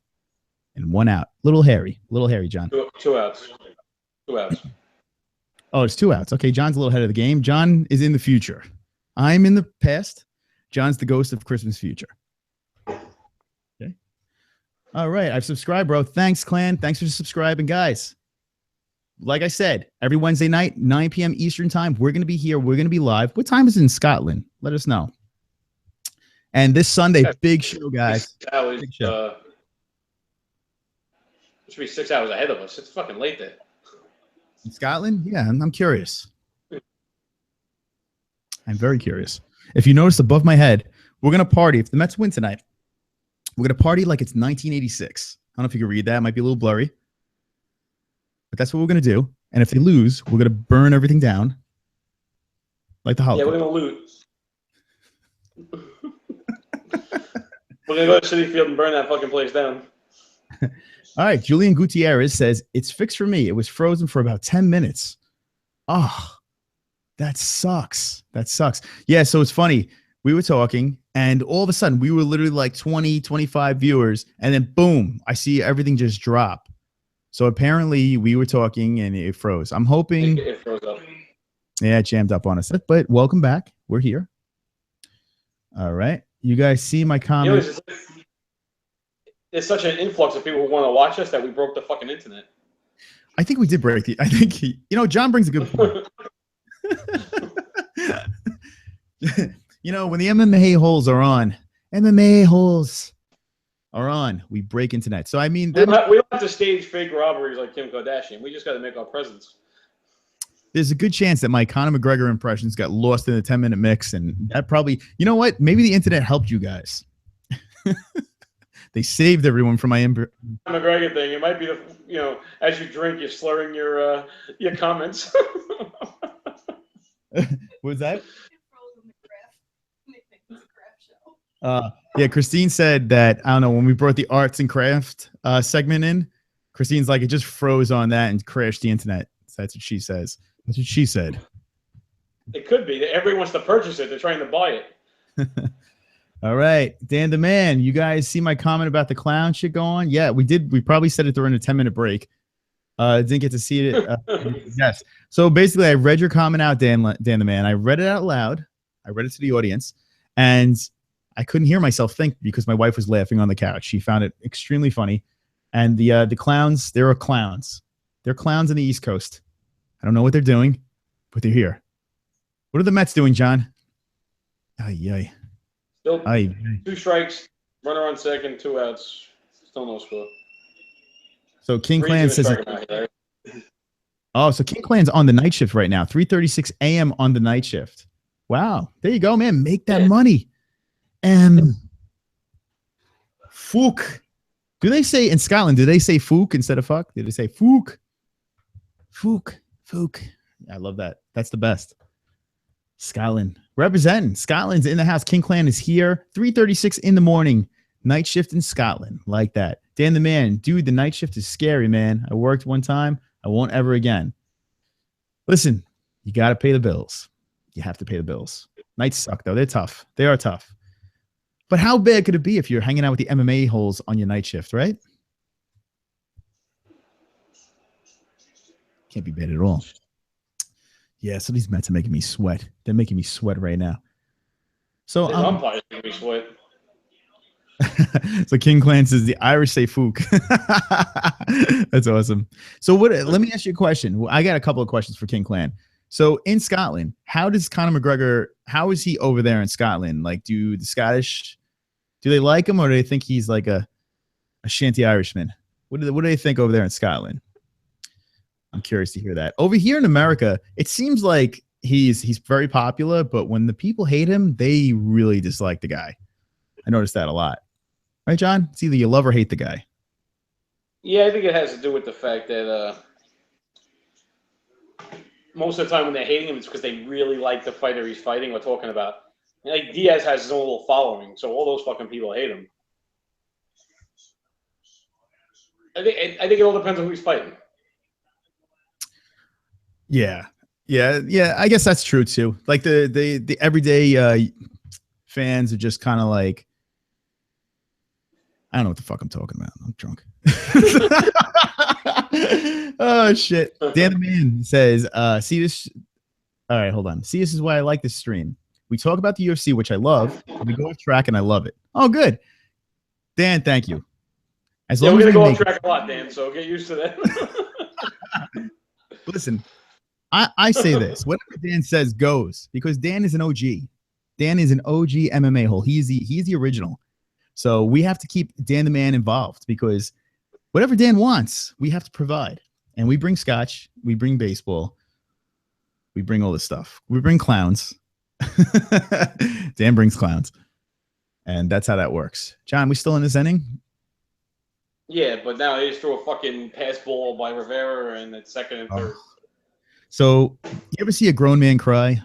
Because you might. Because right now, we're going to update you on this baseball game that, oh, fuck me. I just saw that. Oh, Jesus Christ. I don't know what's worse. It was a pass ball or the fact that it was a strike and they called it a ball. So I don't know how big baseball is in Scotland. But let me just give you a little update right now. The Mets, the New York Mets, they're a New York team. There's two teams in New York. There's the Yankees and there's the Mets. Now, basically, the Mets are the Yankees' little brother. And we, unfortunately, me and John, I'm saying, are big Met fans.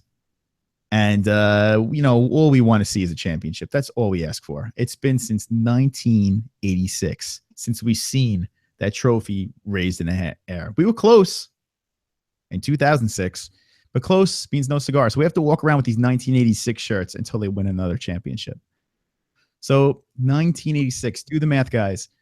It's a long time. Now, I know this is an MMA-hole show. I know this is an MMA show, but I think I might cry. I just want to warn you in advance. Oh, so we're just going to call you Cormier. I'm going to DC all over this. All over this party. Johnny, listen, I need you to hold down the helm. I know it's a Wednesday night. Are you off tomorrow, John? I am. Oh, Johnny's off. John, if you're in for the long haul, let's go, man. Let's watch this Met game. Let's talk. Unless something goes really wrong now. Yeah, if it goes bad, we might see violent MMA action. Okay, I gotta take a number one. I gotta take a number one really bad. The scotch is going right through me. John, hold down the fort. I'm wearing a diaper. What are you talking about? Just turn the camera around to the Met game so everyone can watch with us. I think you should put Christine on. So we'll discuss a little more of the Mcgregor retiring thing. It's bullshit. I'm calling bullshit on Mcgregor. I think it's just a whole publicity stunt. People are going to think he's retiring, and they're going to hear him say, "I'm going to fight Mayweather, and I'll come back strong after that and defend both of my belts," because we all know he's going to beat Alvarez. It's a guarantee. Sorry if I seem distracted, but space is loaded right now. Things aren't looking pretty. But not so excited about this week's pay-per-view. Bisping Henderson isn't exactly the most intriguing main event. And even Belfort, not an intriguing co-main. Not excited. Hopefully we get a lot of bloodbaths and it gets everybody going. Clapping. Hope it has to do with this. Reed struck him out. Oh my God. Guys. Too much scotch on a Wednesday night. Oh, I see some viewers are back. Hey guys. What's up? I guess the freeze is over. What happened, John? What did I miss over here? Oh, they got out of the inning. Yeah, Reed struck out Pence to get out of the inning. Very nice. I'm sorry. That was baseball talk. We apologize. This is a big game for New Yorkers and San Franciscoers. And that's how that works. Okay, so I just took a piss. Now I'm back. We're drinking scotch, and we are the MMA-holes. We have the chat room going. We have Dan the Man. We have King Clan, and we have a slew of viewers. I like viewers. Viewers are nice. Unfortunately, the stream went down for a little bit. Apparently, 10 minutes. And I'm not happy about that. We're going to have to call up YouTube. We have to all burn down. We're going to have to lynch YouTube. Right? What do you think, John? We burn down the YouTube headquarters? Oh, yeah. They're going to have to apologize. They're going to have to put an apology out for that one. I mean, the thousands and thousands of fans who expect to come see us, and we're frozen, no good. You know, I mean, listen, this is ridiculous. When the MMA holes are on the air, and we're talking MMA with a sprinkle of whatever's going on with baseball and my peeing extravagances, you can't do that. You can't cut out our stream and have people just not come. It's just not cool. Not cool. Not fun. It's not funny. But the Mets got out of the inning. I took a piss. I'm fresh. I'm refreshed. I'm recharged. And we're going to get through this. So, guys, are we pumped? How pumped are we about UFC 204? Is it, yes, I can't wait for the fight. It's going to be fantastic. That's option A. Is it option B? It's going to suck. Who cares? Let's get 205 on. Or is it option C? Chris's beard, who I am Chris, is so magical and powerful that I'm going to subscribe to the MMA holes if I'm not. And if I am, I'm so happy I'm subscribed. I don't know what that means. So, Chris is rolling away.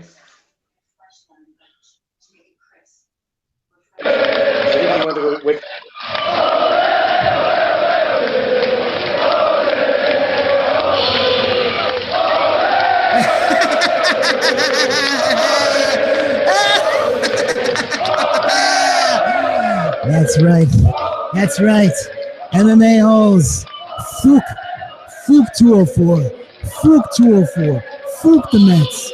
Fook the Giants. Conor McGregor's here. We're here. Scotland's in the house.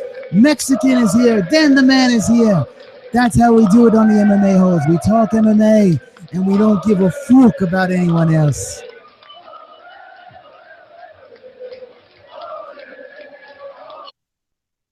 Shut your fucking mouth, you'll do nothing. You'll do fucking nothing. Not one of you will do nothing. Okay. Conor likes to make his appearances from time to time. Yeah. He's not dancing on the dance. So we see Mexicans in the house. Mexican passed the reefer around on Saturday. Salud. I passed my scotch. There you go, Mexican. Enjoy. There you go. Cheers. If the fights get boring, we'll do Coke for you guys. Don't worry. Yeah, so here's the question. I have a real big question for everyone. On Saturday night, UFC 204, who's going to bring the hookers? Who's going to bring the blow? That's what we want to know. We'll do that drug that's making everybody walk around like zombies in Brooklyn. Who's going to bring the clowns? Dan the Man, are you bringing the clowns on Saturday? We need clowns. Everyone needs clowns. It's not the same if there's no clowns.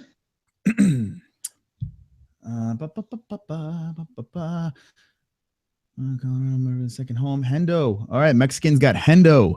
Mexican has Hendo. Mexican, I have Hendo as well. I'm rooting for Hendo, but either way, I could go with this one because I love a trash talker, and Bisping is a trash talker, and I could go either way. But I do want to see the H-bomb. I want to see Hendo get the belt, and I want to see him retire. Okay, Mexican, are you going to do your first companion on Saturday? So, we've been doing it sporadically. We did it for the Miocic one. Actually, the Miocic one was fantastic. That was a lot of fun. Right, Johnny? I had a good time on that one. We had drinks. We made friends. Which one was Miocic? That was the one by Mike's house. We went to Mike's house. We put the computer down. There was no headphones. There was no elaborate background. It was raw. It was sexy. And that's how this Saturday's going to be, raw and sexy. I like it raw. So the question is, Mexican, yes. The question is, are you coming to join us on Saturday? Because 204, we're bringing all the MMA holes in. I know it's a Saturday night. I know people have plans, but the MMA holes don't have plans because we're married and we're losers. No. both are true. Yeah. But that's okay. We bring out the MMA hole in everyone. Everyone has something to do, and that's UFC 204. This is why we made the channel. We made the channel because we watch the fights anyway. You know what I'm saying? Like, we sit there. We have texts. We literally have hours and hours of text messages going back and forth. Daniel Cormier is going to fight Rumble Johnson in 206, and we would go on and on and on about that. Just random stuff. Conor McGregor is thinking about retiring, on and on and on. Why waste it on text when we could talk to millions and millions of people on YouTube or 46 subscribers? Either way is fine. Either way is fine. But all right, Johnny's clapping. That means the Mets did something. I'm going to see in 2 seconds. But we made this channel because we want to reach out to you guys. We want the show for the fan. Joe Rogan does a great show. Ariel Helwani does a great show. We want the show for the fans. Wow, that's a nice hit, John. We want the show for the fans. So that's why we made the MMA-HOLES channel on YouTube. It's fresh, it's young, it's sexy, and you guys are part of it. And we have actually a little crew right now. We have a little crew that's consistently coming back, and we love you guys. You guys are the best. And we just met King Clan tonight, which is very cool. Okay, we're going to go to the comments. So like I said before, we're watching Mets versus Giants. I know it's not MMA stuff, but it is New York stuff, and my eyeballs keep looking that way. Okay. Are you guys going to do? Okay, we saw that. All right. I got Floka. I'll bring the whiskey and blow. All right. King Clan's bringing whiskey and blow. I knew I liked King Clan. I knew I liked the guy. He seemed like a nice guy. He seems like he knows how to have a good time. All right, Dan the Man. I'll bring one funny juggling clown.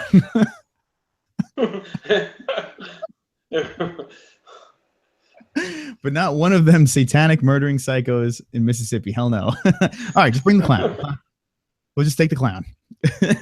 Mexican, it would be poetic if he did want, John, I'm drunk. It would be poetic if he did, if he do one and, all right, I'm not reading this wrong. If he do one and walked away with the belt. So if he did win and walk away with the belt, I'm assuming you're saying Henderson. I'm sure everyone feels the same. So yeah, that's basically what we were saying earlier in the show. At least what I feel. I want to see Henderson win. I want to see him walk away with the belt. That's multiple people have said this, that if you're going to write the book, and I agree. I think I heard a guy say this earlier today, actually, but it's a very good point. Luke Thompson. If you guys watch Luke Thompson, he's an angry man with a beard that does a podcast. John, you ever hear this guy, Luke Thompson? I've heard of him. I've never watched the podcast. Yeah, he's got it's funny. He actually has a live stream going on. Like, he started this thing just when we started ours. He just happens to be more established than us. Fuck him. This is what I think about Luke Thompson. Ready, guys? Shut your fucking mouth. You'll do nothing. You'll do fucking nothing. Not one of you will do nothing. That's what I think, Luke Thompson. But he started a show. He made a good point. And his point was, if you were going to write a book, you would write it about Dan Henderson's story, and you would finish it with him winning the belt and retiring. Very good point. Dan the Man, not going to be able to join you guys on Saturday, sadly, but I'll be here in spirit. Dan the Man, that's fine. Listen, we're going to be on late. So if you want to, bullshit. Fuck you, Dan the Man. Fuck you and those clowns. We can't kill Dan. Dan's been consistent. Dan's been a staple to the MMA-HOLES. We can't kill the guy. Okay? Well, no party. Unacceptable. Tell him to cancel his plans. No party is complete without a drunk Scotsman doing blow in the kitchen. Guess who said that? King Clan. That's right. King Clan's good. I like that. We got a party with King Clan on Saturday. I think Dan the Man said it. My thoughts exactly, Clan. Oh, that's so cool. That's so fucking funny. Oh, man. I tell you what, I said it on Saturday's stream. It's actually kind of cool. We've been doing this for a minute now, not very long. And the few people that we've met so far have been so freaking cool. We were expecting the worst. We had a couple of them coming in there, get out of here, you drunken fags, and all that stuff. We've had those comments. And actually, we invite those comments. It's actually really funny. But we're surprised at all the positive comments, how everyone's been so cool. So I like that. But to the other people, if you want to come in and be an asshole, you could always just... Shut your fucking mouth. You'll do nothing. You'll do fucking nothing. Not one of you will do nothing. That's right, Connor. That's right. You'll do nothing. So shut your fucking mouth. All right. So I like when they come. I like when they come in and say shit because they're still watching us.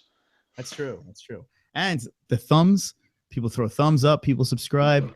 And if you throw thumbs down, it's fine too. Go fuck yourself, but that's cool. All right. Mexican likes Thompson is part of the gay agenda.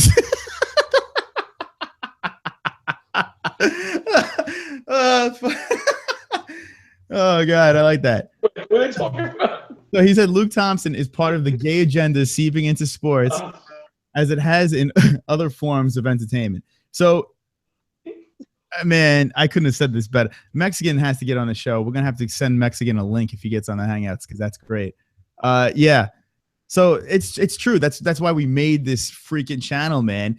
You got these guys that have to be correct. They go off the beaten path and they say these other things that are sort of edgy, but they don't talk like the fans. They don't say things like the fans. And fans don't always have to be right. They just have to give their opinion. That's all they want. That's we're the guys that are paying the pay-per-views. We're the guys watching the fights. So we're the guys that I want to hear the opinions from. I don't want to hear it from a snuffy guy who happens to have a beard. Not as cool as mine, but he has a beard. Yeah, so John, I was watching Luke Thompson a little bit today on he's starting a YouTube chat. And it's so funny. He threw a little temper tantrum because he couldn't get the live stream to work. The audio is like doubled up and echoing, and he was literally going to have a temper tantrum about it. So that was pretty amusing to watch. I think out of everyone, Ariel Helwani is a boss. I think he's the best. I really do. I think the fans agree. He's good. He's good peeps. But that's that. So John, I see the Mets. Is that familiar? Yeah, it is familiar, is it? Yeah. Is it? Oh shit. Man. So here we go. We got top of the 9th inning. Mets get last licks because they're home. And the Giants are up. The Mets have their closer in. And I know it's not MMA, but it's happening right now. If the Mets lose this, you'll see grown men cry. Okay. Luke Thompson uses the gender neutral.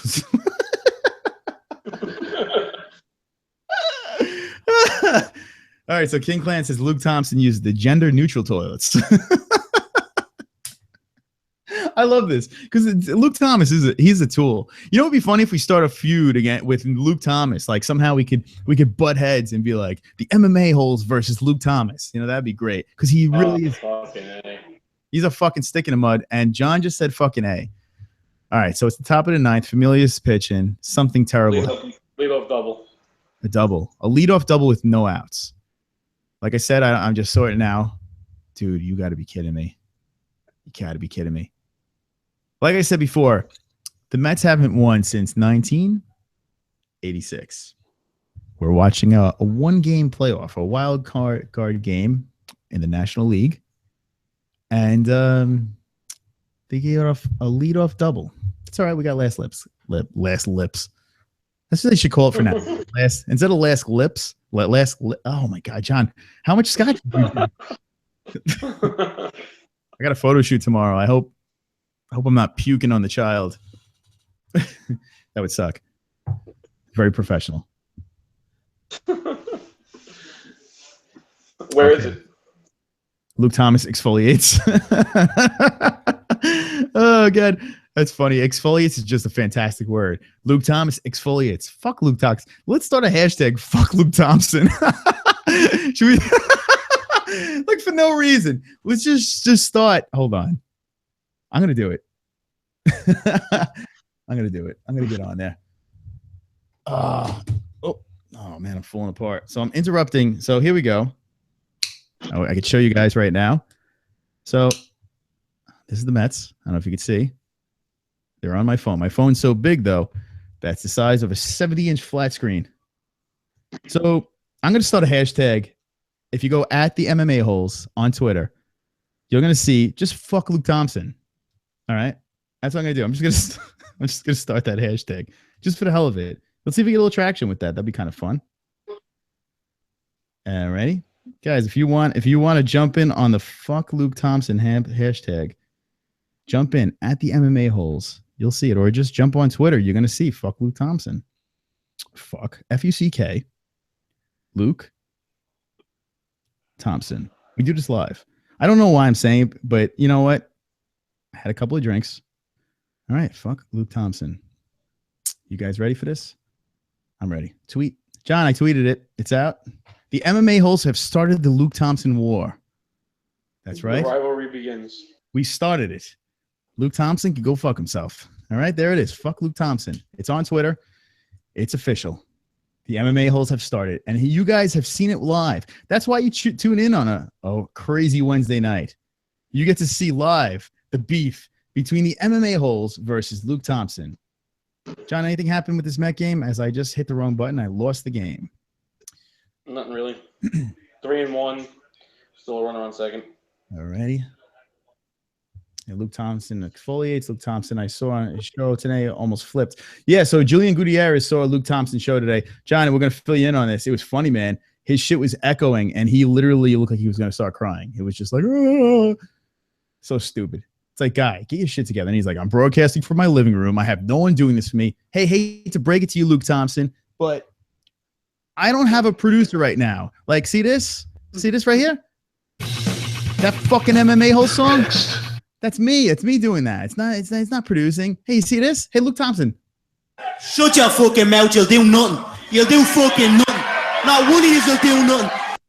That's right, Luke Thompson. You'll do nothing. So he's by himself in his living room. Yep, he's got no friends. Yeah, that's pretty funny. Now, Luke Thompson has been around the game for a little bit, and he has an opinion. But who gives a fuck, right? Who cares? Who cares? Because we're in a feud. We're in a war with Luke Thompson right now. Johnny's clapping. That's good. Johnny's got the clap. When Johnny's got the clap. He struck Pagan out. Nice. Fucking Angel Pagan. All right. Yeah, fuck Luke Thompson. That Luke Thompson is an asshole too. What's your guys' names? Okay, so my name is Chris. I know I don't have it here. You know what? I should put it under here, right? Okay, hold on. We're going to answer your questions right here. Chris. And begin. Here we go. MMA-HOLES. And if you look underneath my beautiful face, it says Chris. It should say it at least. The MMA-HOLES. It does. It Chris. Let's see. You spelled it wrong. Did I? Oh, yeah. I spelled my name wrong. I'm just going along with it. All righty. Okay. I'm actually, oh, shit. My phone. You hear the game? All right. There it is.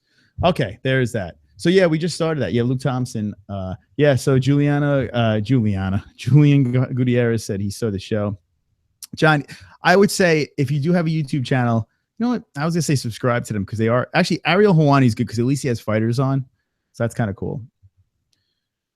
Okay. I like him anyway. He's pretty good. So I'm Chris, and that is John. We do a poor job of interviews and introducing ourselves because we're drunk and we're idiots. We're MMA-HOLES. We're here. We're idiots. We're assholes, right, John? Is that what we are? Pretty much. That's right. We're all MMA-HOLES. That's. Oh, you hear that? There's the game. Okay. So I'm sorry. I'm trying to put this game on. I want you guys to really watch me cry, so I'm making sure I get this game so everyone could watch me cry. So, Chris, how do you feel about your boy BJ Penn getting hurt? You know. Yeah, hold on. That's my thing about BJ Penn. Shut your fucking mouth. You'll do nothing. You'll do fucking nothing. Not one of you will do nothing. BJ Penn. Okay. I know BJ Penn is a Hall of Fame fighter. I know BJ Penn is the guy was a beast at one time, but the guy doesn't know when to say goodbye. The guy has to say, okay, I've had enough. After the Frankie Edgar fight, it was just like, dude, we get it, man. We get it. You still want to fight. You don't have it. Just go away. I can't stand it. Now, what do they do? When is that card? Isn't that coming up? Yeah, I think it's it's after 204. It's towards the end of the month. What I read was they're looking for a replacement. But no offense to he's really the only name. You can put a friggin' no name on the main card. I mean, it's rough. They should have never put a fight night with him as the headliner anyway. I know he's, like you say, he's a Hall of Famer, but fucking guy hasn't fought in years. He's probably washed up. You should have never headlined him on that fight anyway. BJ Penn has a huge following. BJ Penn has BJPenn.com. Has all that stuff. But, I mean, enough to headline a fight, like John said, I think it's a little ridiculous. And they they effed up now. Who's going to step in? Who is going to step in? I don't know if there's – you got to get a name, right? If you're going to headline it. What is he fighting at anyway? What weight class? I don't even fucking know. I think he should fight Luke Thompson. I think. Hold on, I'm gonna look up the BJ Penn fight right now. I want to see if there's some updates on the BJ Penn.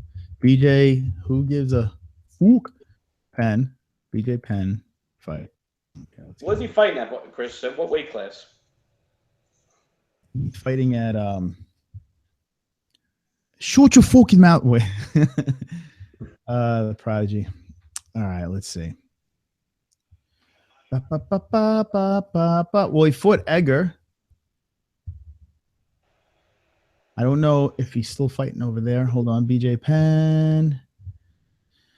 All right, I'm pulling up the pen. I'm going to pull up the pen, guys. Let's just pull up the pen. We're going to talk a little MMA for a second. Why not? Because this is the MMA holes. We might as well talk about the MMA, right? BJ Penn. Lost. Okay, so check it out, kids. Let's all check it out.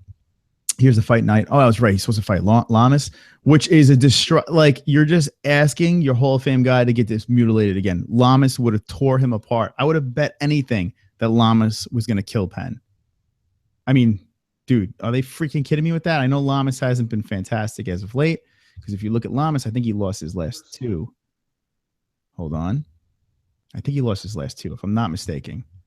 Oh, no, wait. Diego. Oh, I forgot about this one. I forgot about Diego Sanchez. I forgot about it. Lamas is no joke, man. And they didn't give Penn a layup for sure. They did not give him a layup. I think he got hurt on purpose so he didn't have to fight Lamas. That's what I'm thinking.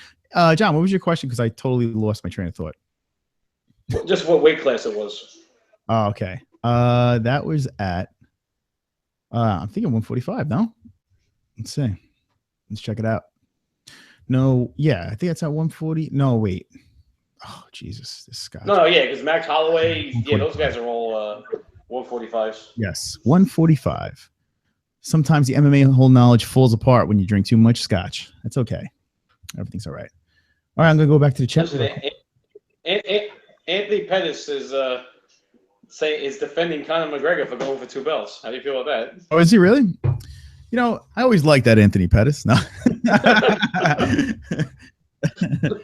How do I feel about that? I feel the fighters are split. I feel that these guys either hate Conor McGregor because they're jealous of what the guy's getting paid and how he talks himself into fights.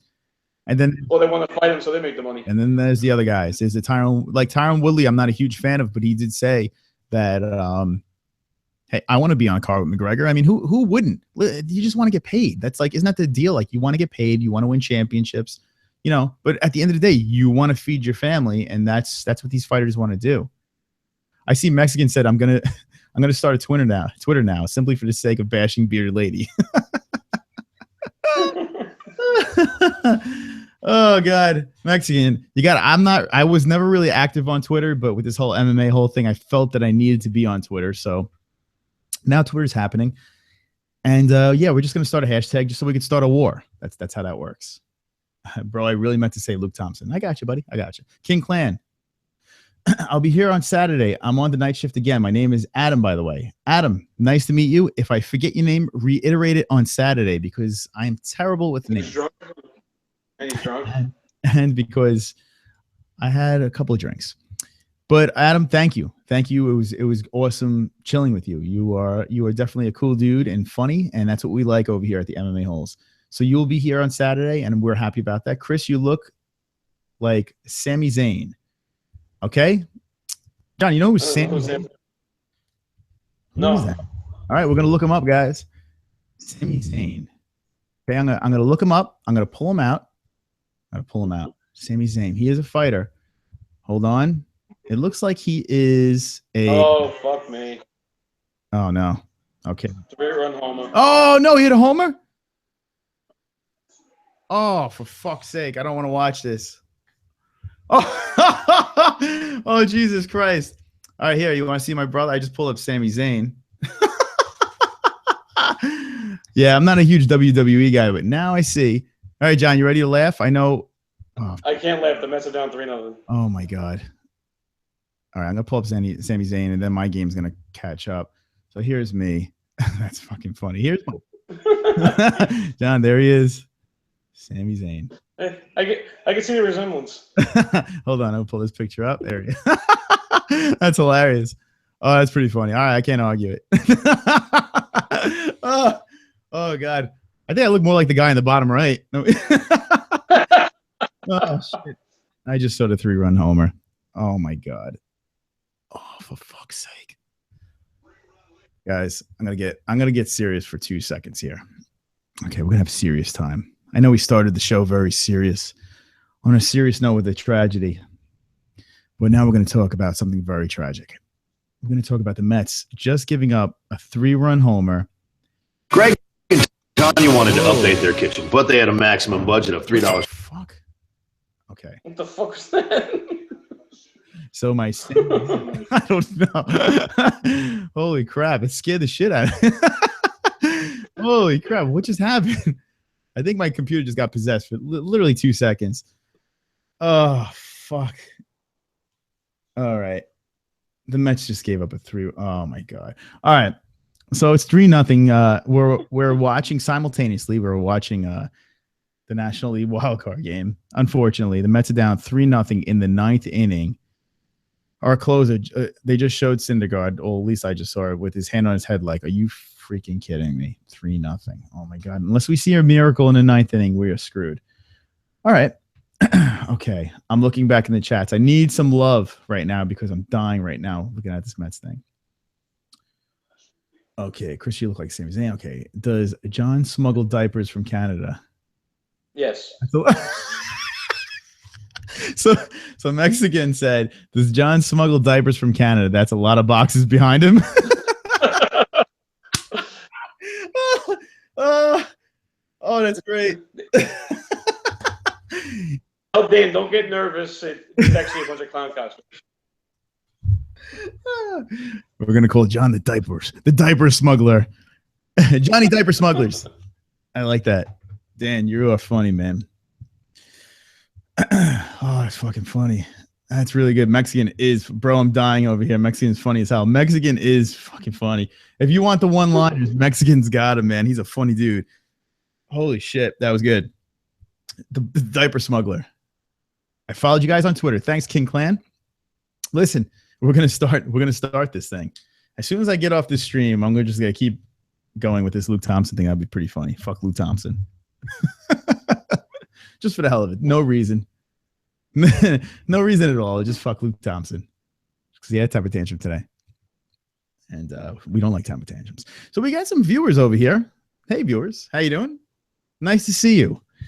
We have a nice chat going along. We're going strong right now. We're very strong into this chat. John, we started streaming. I think we're over 2 hours right now. We're over 2 hours into the stream. The only reason why I'm hanging on to this stream right now, honestly, it's not because of the MMA talk. Although, followed back would be cool. King Clan, I'll follow you back. No worries right there. I will follow you back. Just let me get off the stream. Basically, I more likely won't. Johnny Diaper Smuggler is not going to follow you back, but Chris is. So the reason why I can't follow you back right now is because I'm watching the Mets about to blow the whole season right now. That's what I'm watching. That's happening. Oh, Jesus Christ. Actually, I might be able to follow. I'll jump over here. Yeah, like I said, I wasn't a huge Twitter guy as well, but I figured the MMA-HOLE need a Twitter. They need a Twitter. So, John, you still on the Twits? You on the Twits or what? I have it. I don't really go to it that much just because some of it's such fucking bullshit. Some people don't even put anything on there except hashtag. Yeah. At least have a statement when you hashtag everything. What, you don't like hashtag fuck Luke Thompson? You know, into that. That makes a statement. He's gonna be like, what the hell? I gotta like actually hashtag lemon. Doesn't interest me.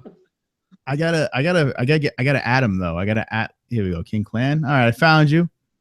Here we go. King Clan is here.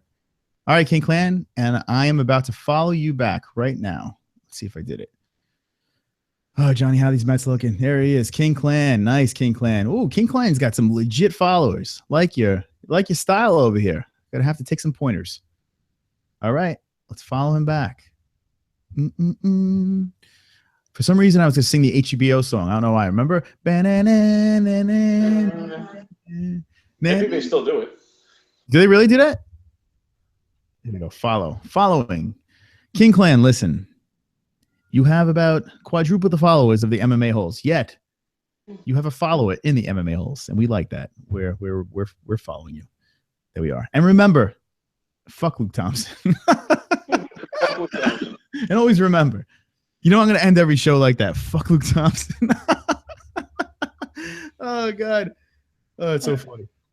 Okay. Everybody, let's all settle down. So the Mets are out of that inning, John. This is it, guys. This is it. Good night, bed. Oh, geez. Good night, boys. Off to bed. See you soon. John, I don't know who sent that text. Who sent that? That was a text? Oh, let's see. I don't know. I see text going through and I want to die. It's Anthony, so I guess he gave up on the Mets. A follow back would be cool. We just did that. I am happy UFC is finally going to New York. Me too. And King Clan, let me explain to you what's going on with that. So I have a job on UFC 205. I will be DJing in events. We are from Duplex Entertainment. We have photo booths. We DJ. We do that stuff. And we will be DJing in events on UFC 205. Now, here's the plan. We have in works 2 other gentlemen that own other DJ companies that are looking to maybe take the job off our hands. See this? Hold on. Very white fingers. Those are very white fingers. Jesus. I need a tan. Those fingers are crossed. We're hoping we get out of that. If we do, our friend Mike that joins us on some of our live streams, who still could jump in, might get press pants. Press pants. Press pants. You want to get some press pants? Press passes. And that would be nice. But anyway, we're trying to get into the venue. We are happy about UFC in New York. We needed UFC in New York. At least New Yorkers did. I don't think anyone else really needed it, but we needed it. It just took ridiculously long. It should have never happened. Should never took this fucking long. So John needs a diaper change. He's getting cranky. Yeah, John's fucking cranky right now. Oh, fuck.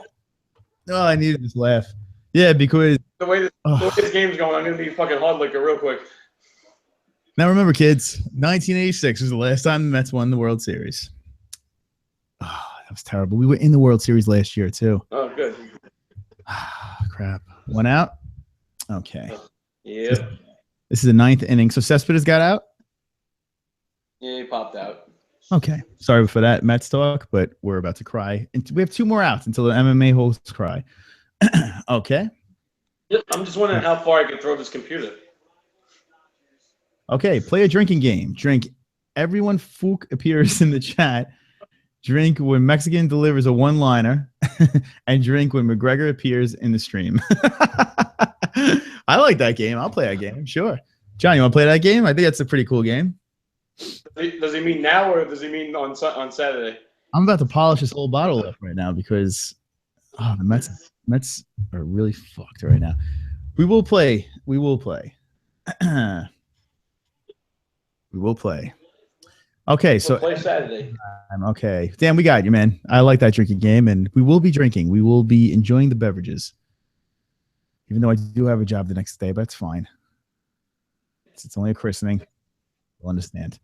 My photographer smells like alcohol. It probably would be the first time a photographer smells like alcohol. Yeah, tomorrow. Mexican. Let's see. They're not down. They're not Mexican. They're not down. They're very close, but they're not. Too much scotch. That's like saying too much Christmas. That's from Invincible Summer. I agree. The I thing never agree with something so much in my life. The reason why I fell in love with the nectar of the Scottish nectar is because you never get a hangover the next day. I kind of enjoy that. You never get like to the point where you want to pull your eyeballs out. I like that. All right, right summer. I could use a little pull my eyeballs out right now. All right, so Dan the Man said, right summer, if I had a nickel every time I said just one more, I could probably feel all of Africa and then some. Africa, the song. Bam, bam, bam, bam, bam, bam. Toto. Oh, okay, Toto, Africa. That was there. Okay, UFC 204 should be on Fight Pass. Yeah, UFC 204 should be on Fight Pass. There's no reason that's on pay-per-view. They have 3 Fight Pass prelims, huh? And only 4 regular prelims. Invincible Summer makes a fantastic point as I stroke my beard. The power of the beard. Yeah, it should be on Fight Pass. Would you say 3 Fight Pass prelims? Let's see. Let's check it out. Since the Mets aren't anything to watch. But only 4 regular prelims. I feel like they're just they're mailing it in. Yeah.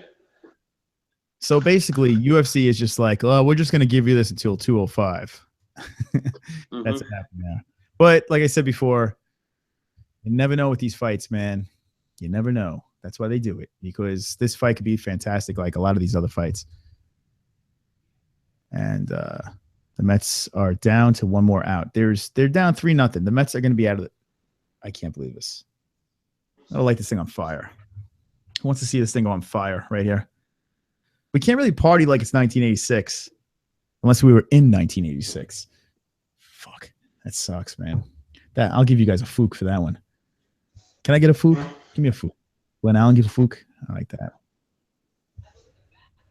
I mean, you're going to need to finish it off if the Mets game win or lose. Well, it looks like it's going to be the latter of the two. It looks like we're going to lose. Fook.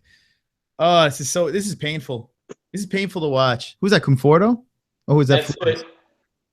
Who's that? Game's over. Oh, for fuck's sake.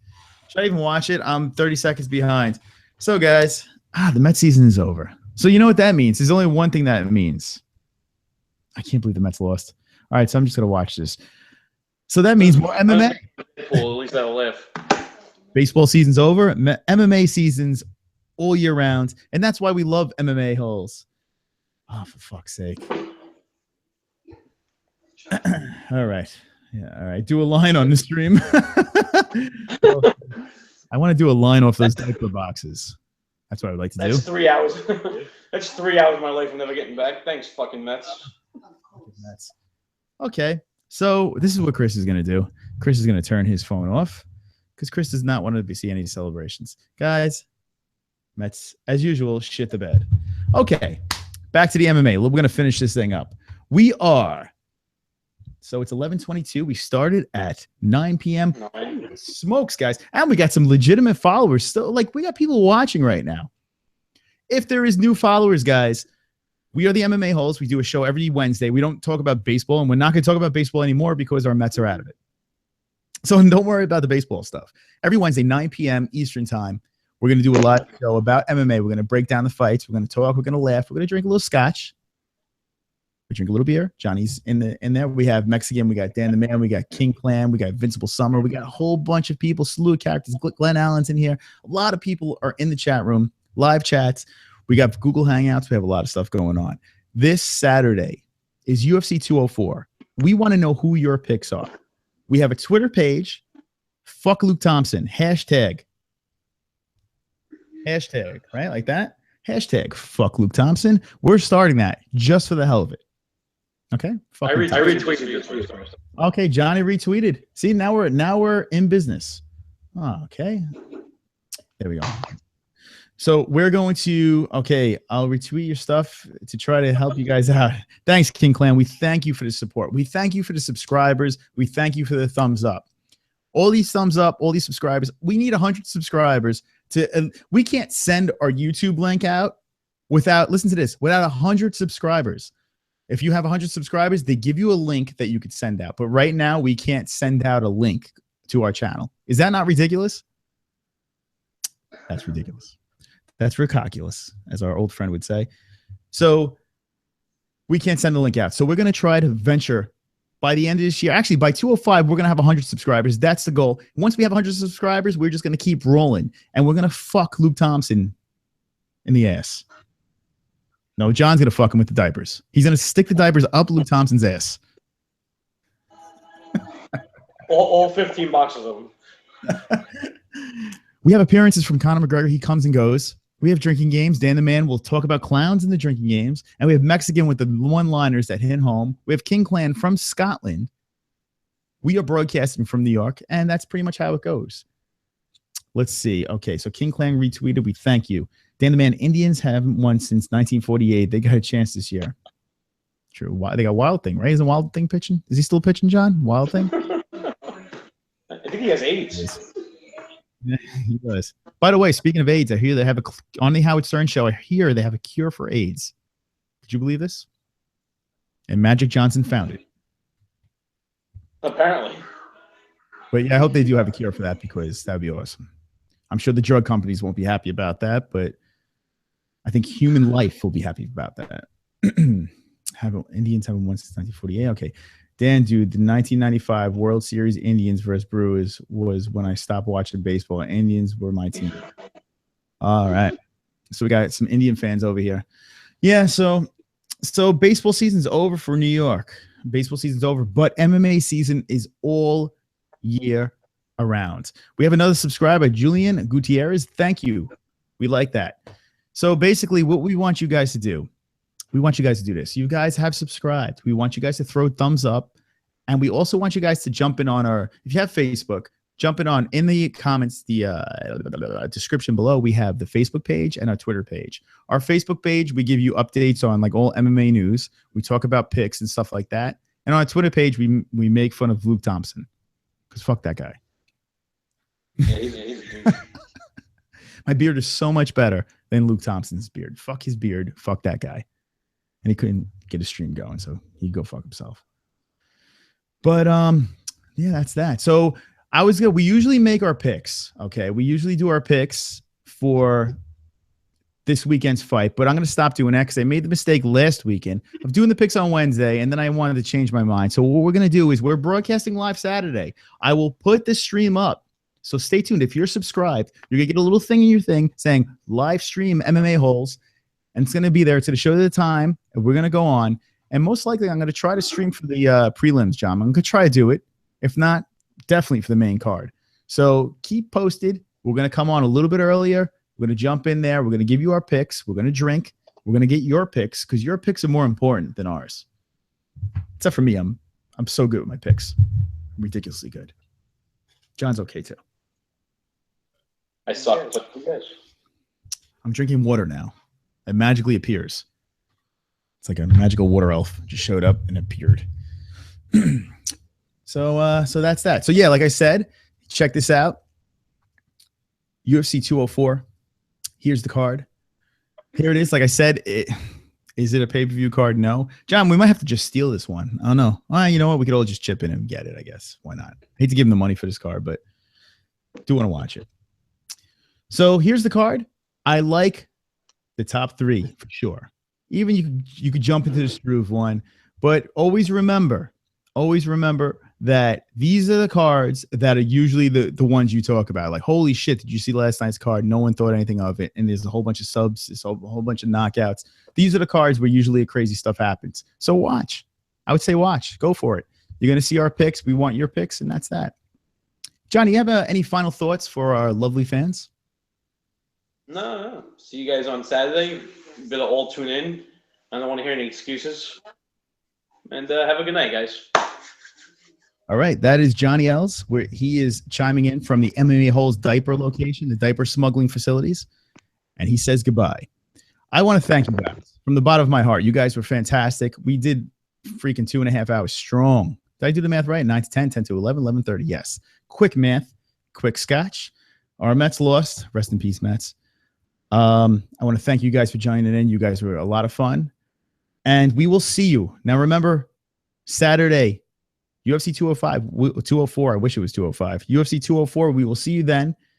And we'll be laughing along with you guys. Laughing. Whoa! Holy crap. Is that music? Is that our end song? All right. King Clan, thanks for jumping in. Dan the Man, thanks for jumping in. Mexican, thanks for jumping in. Julian, thanks for jumping in. Thanks for the subscriptions. Give me thumbs up. We like thumbs up. Guys, everybody calm down. We love this stuff. We love MMA. We love you guys. Thanks for joining us. And always remember, be an MMA hole. Subscribe. Follow us on Facebook. Follow us on Twitter. And remember, fuck Luke Thompson. Fuck that guy. We don't like him. Fuck Luke Thompson and his beard. Thanks again for joining us, guys. See you later.